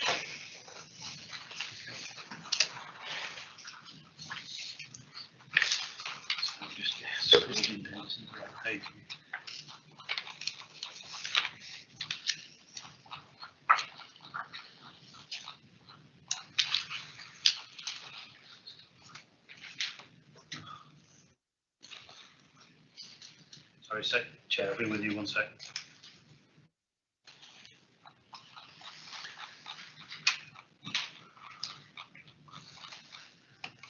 Okay. Thank you, Chair. This final application is an application to vary a planning permission which was granted for an affordable dwelling at a property known that has been built and is now known as Quercus Domus off Pound Lane at Hanwood. The proposal, as set out in the report, is to amend the approved plans to show a detached garage to the property in a different location and of a different size and design.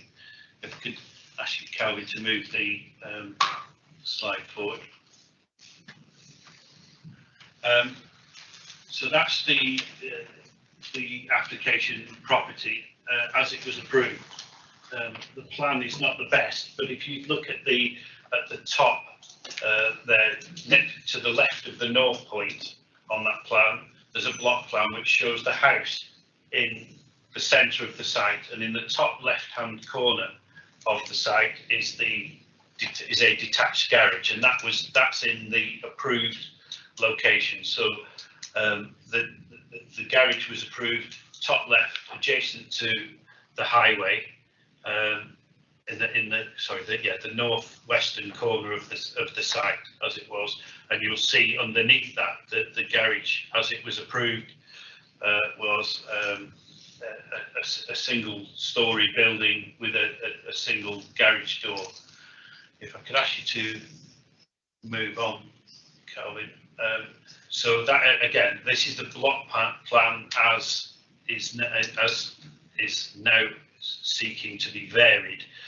So the dwelling is in the correct location. The Quercus Domus itself is in the correct location. And as you'll see on the red outline, the garage that has been erected, and I'll show you photographs of the garage shortly, has been erected in the northeastern corner of the site rather than the northwestern corner. So it's closer to, it's still adjacent to the highway, which is the A road to the north, and still to the north of the property, but it's now to the northeast rather than the Northwest as originally approved. If we could move on the slides, please, going. And this is the garage as it has been constructed. So you see it's a larger building, and it includes accommodation, office accommodation in the roof space, and an external staircase to the unit, to the garage unit. It also includes a picture window, if you like, giving light to the office accommodation at first floor, and a Juliet balcony. I think, if you can continue. What we've got now is a series of pictures showing the building as it's been constructed, because this application is retrospective. The building in question is the one that you can see on the right hand side of that group of buildings. So the building that's nearest to the camera, or nearest to the picture taker in that instance, is a building which is owned by the adjoining property. It's an approved barn stroke log store building, and that picture is taken looking along the A road. It's not looking along Pound Lane, so it's running, that roadway runs along the northern boundary of the site. The A488, is it? Yeah. Okay, we can move on, Kelvin. So again, this is from the A488, looking directly at the building. That's the one with the two roof, the application building is the one with the two roof lights in the roof slope there. You can just see the platform at the top of the external staircase, and the building to the left of that is the log store stroke barn that has been approved for the neighbouring property. We'll move on, Kelvin. That's a similar shot from the A road. You see in the background that there are other dwellings. This is from the A road looking the other way, and you can see it's not the greatest of pictures, I have to say, because of the sun, I think, but you can just see above the hedge line there the picture window, which is the picture window serving the upper part of the garage building. Move on, Kelvin. And that's again a picture from the A road. You can see the building, the dwelling to the right hand side of that. That's Quercus Domus itself, and the picture window at the end of the first floor office accommodation. To move on, Kelvin. That is from the neighbouring land to the end of Quercus Domus is the house on the right, and you're looking at the end of the garage building. The picture window at first floor level is better, is more visible on that picture. Next one, please. Close up of the garage building itself. You'll see there the window I've been referring to, and the Juliet balcony. Again, you see to the right hand side Quercus Domus, the dwelling itself, and through the gap in the two buildings is the adjoining property owner's building. Next one, please. That's from the junction with Pound Lane with the A488, and shows the view you get from that junction of the application building. That's the one in the centre of the picture, and to the right, the neighbour's adjacent building. Well, yeah. Next one, Kelvin, please. So that is the view from the picture window, the Juliet balcony. As you see, it looks out to over the garden area to Quercus Domus, and beyond that to open fields. And if you can take the next picture, Kelvin, please. And that's the view from the top of the stairs, the external staircase in the opposite direction, with the neighbour's building in the on the right hand side of that picture. Okay, so just by way of background, what's happened here is that the applicant has previously, when the application was approved as an affordable dwelling, and at that stage the applicant wasn't employed by the council. He now currently is employed by the council, hence the reason why the application is before you, notwithstanding the fact that the parish council have objected to the application, and I think the local member is going to speak on the application as well. Having built or got planning permission for the affordable dwelling, the applicant applied to have conditions removed, which limited the size of the application property, and also limited and removed the right to extend the property under permitted development.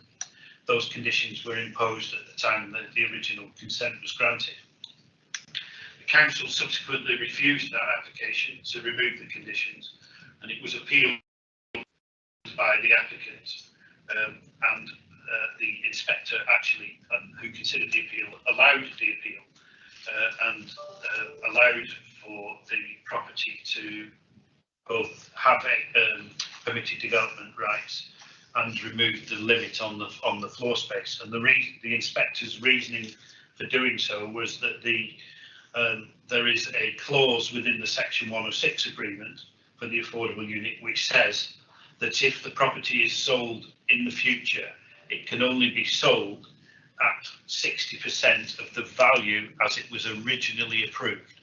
So any extensions or additions to the property which would increase its value ordinarily, for the purposes of resale, are discounted. You can only sell it at what its value would have been as it was originally approved, and you can only sell it for 60% of that value. As a consequence of that, clearly what this proposal does is increase the floor space, the usable floor space for the dwelling by providing office accommodation at first floor above the garage. But nevertheless, the same thing applies to this proposal, so that if you grant permission for this variation at this stage, the 106 still bites, or sorry, it would require a variation to the 106 to include this permission, and that variation to the 106 would still require that any resale of the property was only 60% of the value as it was originally approved. So it won't increase the value of the property were it to come up for resale. It's acknowledged that the application is retrospective. It should have been applied for before it was built. Nevertheless, I know that members quite often are concerned about the implications of granting retrospective planning permission for development. The planning system, as it stands currently, doesn't allow you to make any distinction between an application before development or an application after development. It's purely whether a development is acceptable in its own rights, and that's what you've got to base your determination of this current application on. You will see from the report that there have been no objections from any of the neighbouring properties. So none of and there aren't any real implications for the residential amenity of those adjoining occupiers. The main implication in terms of the variation that's sought is the visual impact of the garage building as it's now sought, but that is from a public point of view, so it's visibility from the public highway and from public vantage points, and whether that's acceptable in terms of its size as a garage for the property and in relation to the nature of surrounding development, including that adjoining building that has been approved for a neighbour. I think, Chair, I've said enough on that application, and I'm happy to answer any questions. Thank you, Tim. We'll take the speaker first. Councillor Roger Evans, he's a local member, and you have 5 minutes to address the committee, please, Roger. Thank you. Thank you, Chairman. As Tim says, this is a variation of a planning application. and permission was granted a number of years ago. And I'm speaking on behalf of the Parish Council, who are the chairman of their planning committee, and the Parish Council chairman send their apologies because they would very much have liked to have come, but due to clash of dates and holidays, neither are available. So this is partly on behalf of the Parish Council, which I support.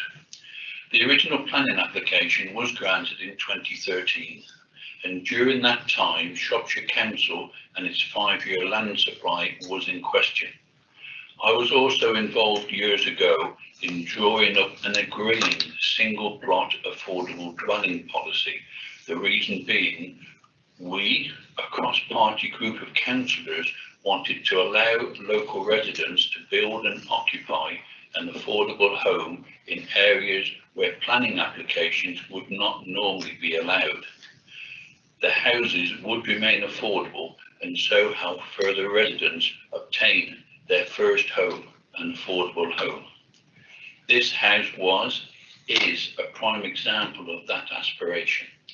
It is in an area labelled, classified as open countryside, hence a normal house would not have been granted planning permission. Hence, a single plot affordable dwelling was eventually granted, together with the appropriate 106 conditions.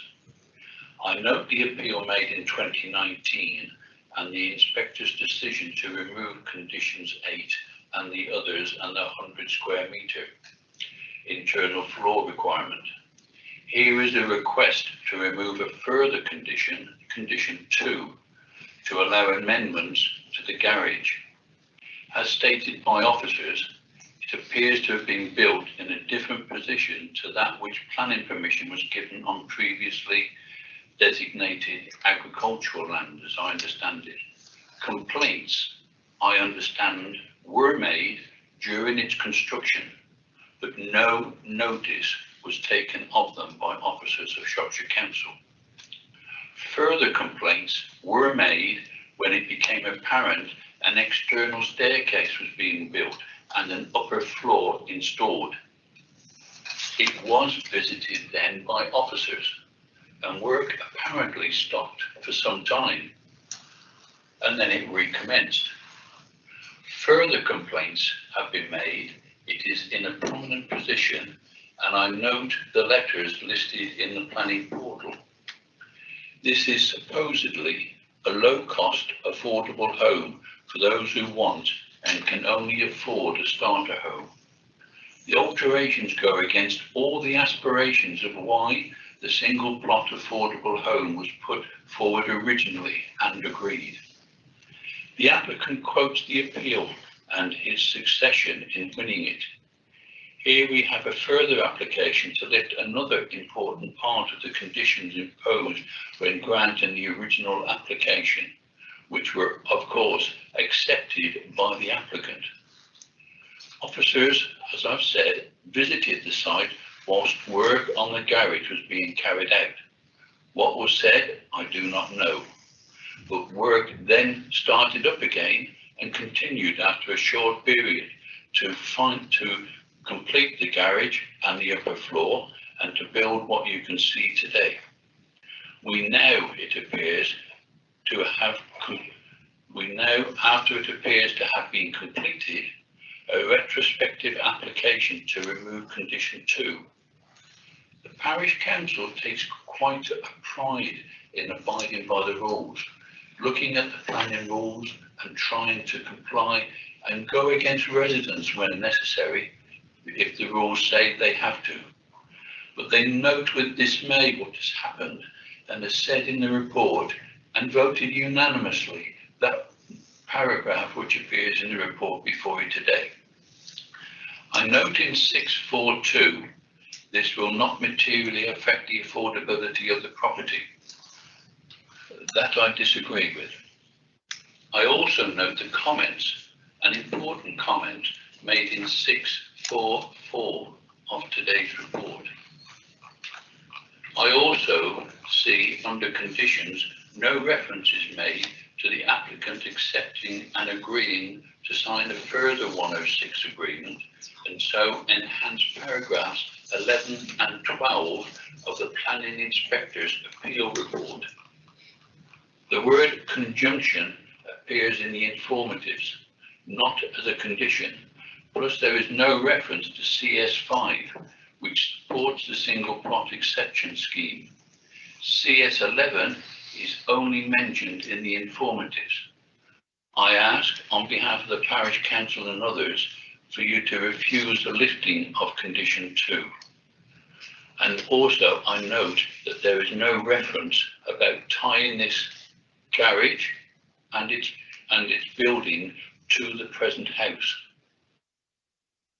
which I would say that if it is granted, then that the two buildings need to be tied and not be able to be sold off as a separate building.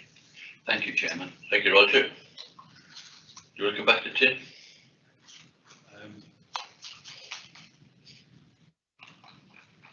Yes, sure. Okay, thank you.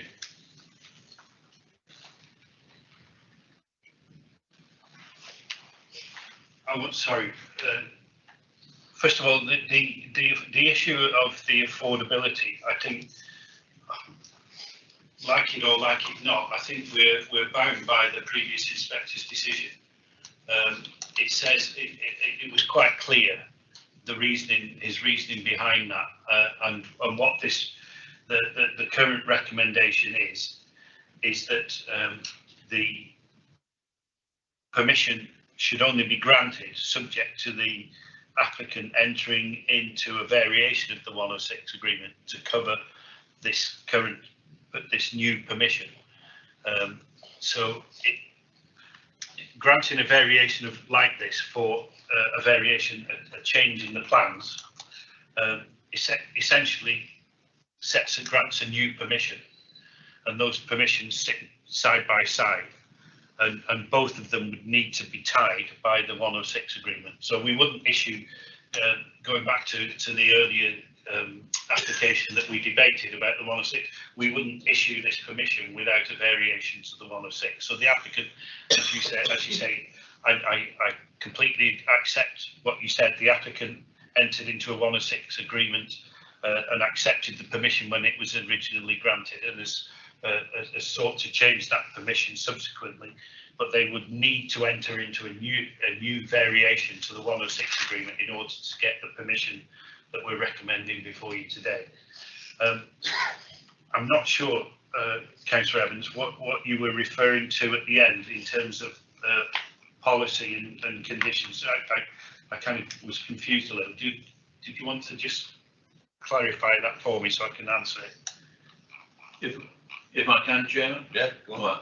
In the actual application put in by Berries, and I quote from this, local planning policy, this is the original one in 2013, and as far as I'm aware, it isn't been altered.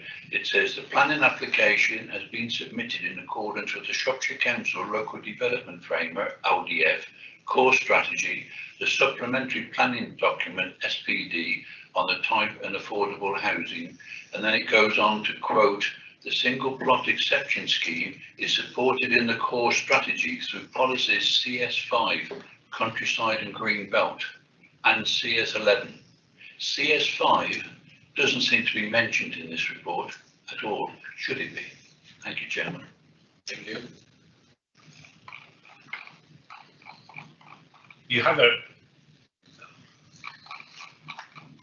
in essence, really, what you are considering is CS6 and the design. And the implications of the fact that the garage is in a different location and of a different design and is higher than was originally approved. CS5 and CS11 are only relevant in as much relevant really to the original resolution to grant permission for an affordable dwelling in this location. I completely accept that we wouldn't, at the time of the last permission, you wouldn't have granted permission for an open market dwelling here. Nevertheless, a permission was granted for a single plot affordable because it met the requirements of the policy at that time, and it would still meet the requirements of those policies. Now, CS5 and CS11, the proposal to put an affordable dwelling on this site would be acceptable in policy terms. It's whether what you are being asked to make it, or what the committee are being asked to make a decision on, is whether the variation to the planning permission, which says, because when it was originally granted, it said it shall be built in accordance with the approved plans, and clearly it hasn't been, because the garage is different, in a different location and of a different size. That is what you're being asked to consider whether or not that garage in that location and in that design is acceptable. Does that answer the question? Okay, committee. Councillor, please. Thank you, Chair. When you were going through the slides earlier with the pictures, the building is a lot higher and is very visible from the roadside. But on the bits of writing above, it mentioned about they were going to build the hedge up, but you haven't mentioned that. I was just wondering, is the hedge row going to have is that something that they've actually agreed to, or I just noticed when you were going through the slides, there was something about the hedgerow going to be built higher. So it wouldn't be quite so visible, because it is, the skyline is quite, the garage doesn't fit in with the rest of the skyline. I think, well, the hedge line is... It's one of the pictures further back. No. And on that one, I think, yeah, the plan is to plant a hawthorn hedge. Well, the applicant, I think, has said that they would be prepared to allow that hedge line to grow up. We've not made it a requirement because of the recommendation, because I don't think that the officer's opinion is that they don't think it's necessary to make the development acceptable, and that's the reason you would impose a condition. That building is closer to the road, closer to the highway than the adjacent building, but it's not significantly higher than that adjacent building, and it's not whether you know, you're looking at kind of the junction of Pound Lane and the A road there. Whether that building is significantly more prominent than the neighbour's building is a judgment you yourselves will have to make in terms of whether or not it's acceptable. But I didn't think, or officers didn't think. Sorry, if you can just go back a couple, Kelvin.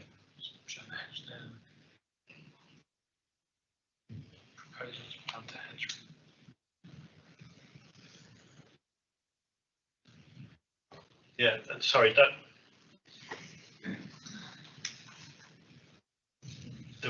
you're right, that is annotated, actually proposed to plant a hawthorn hedge along that dividing boundary with the neighbours rather than with the roadway, so it would mask, in time, it would mask the external staircase end of the building. Okay. Yes, thank you. All right. Councillor Party, please. Thank you, Chair. As I was reading through the report, I asked myself why Juliet balcony for an office. I thought it was very odd.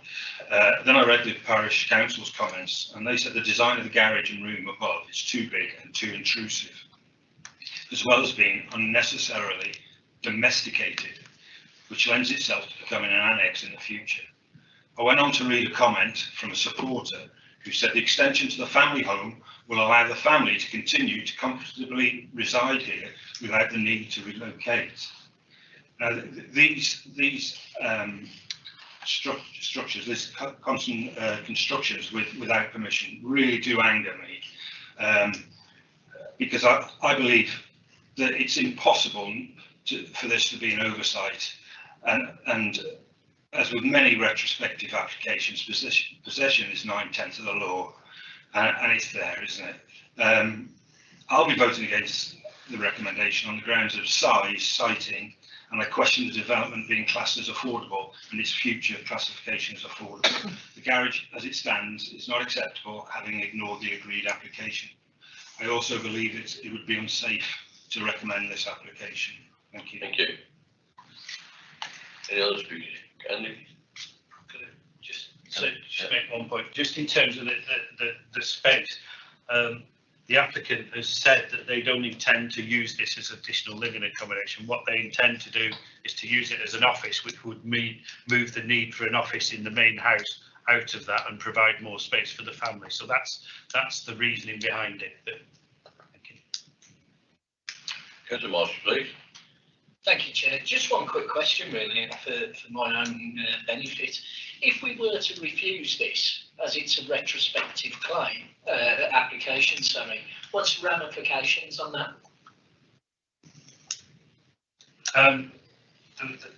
The ramifications are that if it was refused and the applicant didn't appeal, which they would be clearly be at liberty to do, but if the applicant didn't appeal, or then the council would be almost obliged to take enforcement action to require the building to be dismantled, removed, and the development to be carried out in accordance with the approved plans. If they still, we couldn't force them to build the garage in the original location if they said they didn't want a garage, but certainly enforcement action to remove the current garage. Right. Yeah, thank you, Chair. Thank you for that, Tim.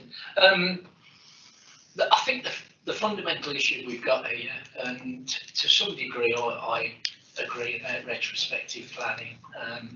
You know, it could be deemed that it is playing the system. However, we have got to look at it in the way that if that building hadn't been built and it's put in front of us as a planning application, would we give it approval to be built? The fact that it is standing and it's there is irrelevant, really, even if somebody has attempted to play up the system.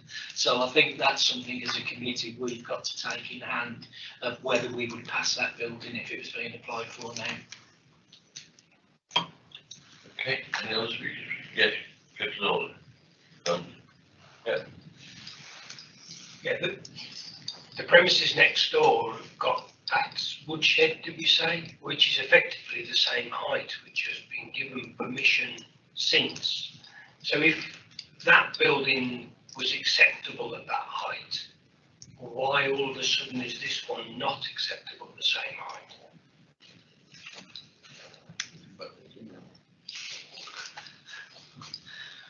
Well, clearly our opinion is that it isn't. So, and all I would say is that if it was refused and the applicant did appeal, then an inspector will take that into consideration in his decision as well.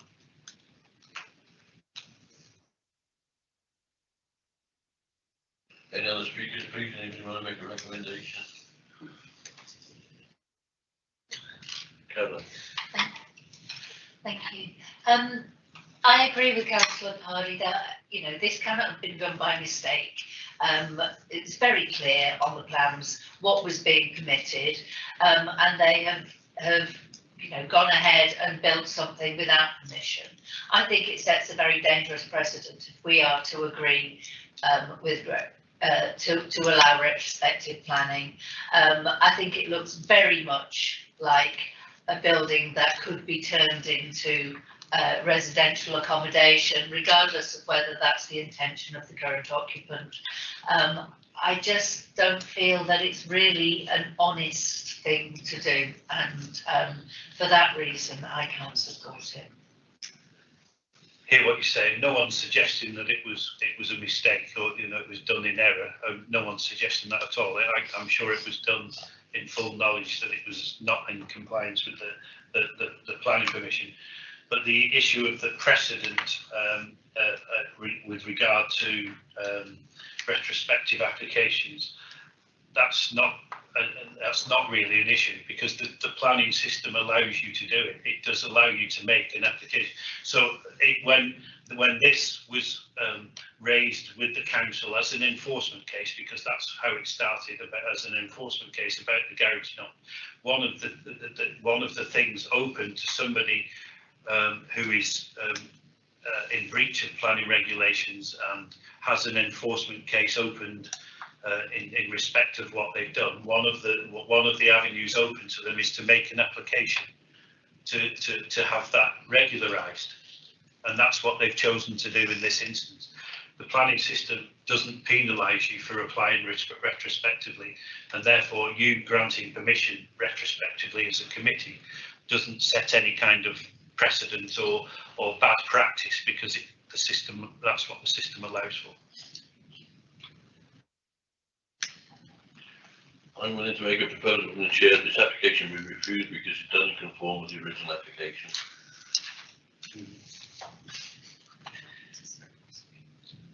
That's not a valid reason, Chair. Sorry, Right. You need to state what the impacts are that are unacceptable. Well, the impact was the accommodation up in the top wasn't given permission. The impact of the staircase and the impact it was moved from where it should have been originally built, closer to the highway. And how much more do you want me to add? Has it encroached on the neighbour's land? Sorry, Chair. No, it hasn't encroached onto the neighbour's land. It's still within the application site. I should add as a point of clarity as well. Do you see where it actually says Quercus domus there on that plan? Well, the little group of trees to the east of the garage, sorry, to the west of the garage, at the curved area of trees adjacent to the main road. The actual line of the original application site ran down from that to the trees at the bottom to the house. So the applicant was seeking, I think, was seeking to change the application site and change the use of the land to the west of that to additional garden land. I've made it clear to him and that an application of this nature can't seek to change the application site. So that land, it needs to remain outside of the curtilage to the house. So we're talking about a triangular bit of land on the western part of that. It can't. They would need to make a separate application to change the use of that land if they wish to do so in the future. So that is not part of what's being considered. But the actual garage as it's constructed and where it's constructed is within the application site. Okay. So it doesn't conform with what you think it's oversized what it should be. Chair. Yeah. Sorry, could we just go through the photos slowly so we can just see the height of the garage? Because I think that the height of the garage is quite, yes, is something that's substantial in it, but you know, we just need to have different angles. So that's it at the end there, isn't it? That's it. So that's the application building here. Can't do the mouse. So that's it there. This is the neighbour's barn stroke log store on the left, and between the two you can see the main house. Yeah. So it's quite substantially higher. It's fine, isn't it? I know. You just run through them, Cal. Yeah. That's basically looking straight at the two buildings from the main road. So you can see there isn't a significant difference in height between the two. I don't know, it just looks a lot more substantial from the road. I just sort of feel that we would have been wanting the garage to have been in line with the property, the house that was built, you know, the same height. If we'd have been giving planning permission for the garage, that we would have said that you would want a continual line rather than having it higher. That's my thoughts. Continual line with the neighbouring building. Yeah. The building on the right, yeah. If we were looking at it as plans. Sorry, can you explain? Because you're talking about with this building. Yeah. Well, that's part of the original house. You can't. Yes, but I understand that, but the garage is a lot higher. So if we were looking at it for planning permission, you know, and hadn't been built, wouldn't we have sort of wanted the skyline to have been continual, the same across the properties? Not as high as that. No. The house is set further back. It's the perspective that you can't get from a photo that tells you. Right. Okay. But in my opinion, it's the relationship primarily between this building and the neighbour's building that's the biggest kind of consideration. And I don't think there's, again, this is further forward to the road, so it is more prominent, accepted, but I don't think it's significantly higher than that neighbour's building. It has more impact from the road's view, though, because of the fact that it's sort of sideways onto the road rather than the gable end facing the road, isn't it? So the visual impact is more. Right. Okay. No conditions. It's not built where it was originally had permission for. The size is overbearing on the highway and the neighbouring property. The Juliet balcony, you don't really need in office space. The staircase, would we allow that building to go with a staircase? I would say no. And planning policy, CS6. Doesn't conform, so I can't see really how we can lift the conditions and that just comes with respect to that application. It's like you say, when we go for a retrospective onto a site, if that building wasn't there, would you allow it to go there? And in my mind, the answer would be no. It would have to go where it was originally placed. Are we right with that? So I've got that, Chair. Okay. So you've moved refusal. Yeah, move refusal. Second for that. Okay. Call it name, please. Refusal of the application. So refusal of the application, for the reasons Chair's just suggested. Yep. So please indicate whether you're voting for or against the proposal, please. Caroline Bagnall? For. Andy Boddington? For. Richard Huffer? For. Hilary Duff? For. Nigel Lumby? For. Richard Marshall? Against. Kevin Pardy? For. And Councillor Evans? For. That is carried, thank you. 7-4, 1 against. 7-4, 1 against. There we go to schedule appeals. Tim, please. Thank you, Chair. Yes, I didn't intend to say much on the schedule of appeals. You'll see there that we've received quite a number of new appeal submissions. I think there are about 8 or 9 in total. But I would draw members' attention to the appeal decision, which is included right at the foot of the report. It's a decision which has caused us a little bit of consternation. It's an unusual one in that the appellant there had planning permission for conversion of a Grade 2 listed building and demolished part of that building with an intention to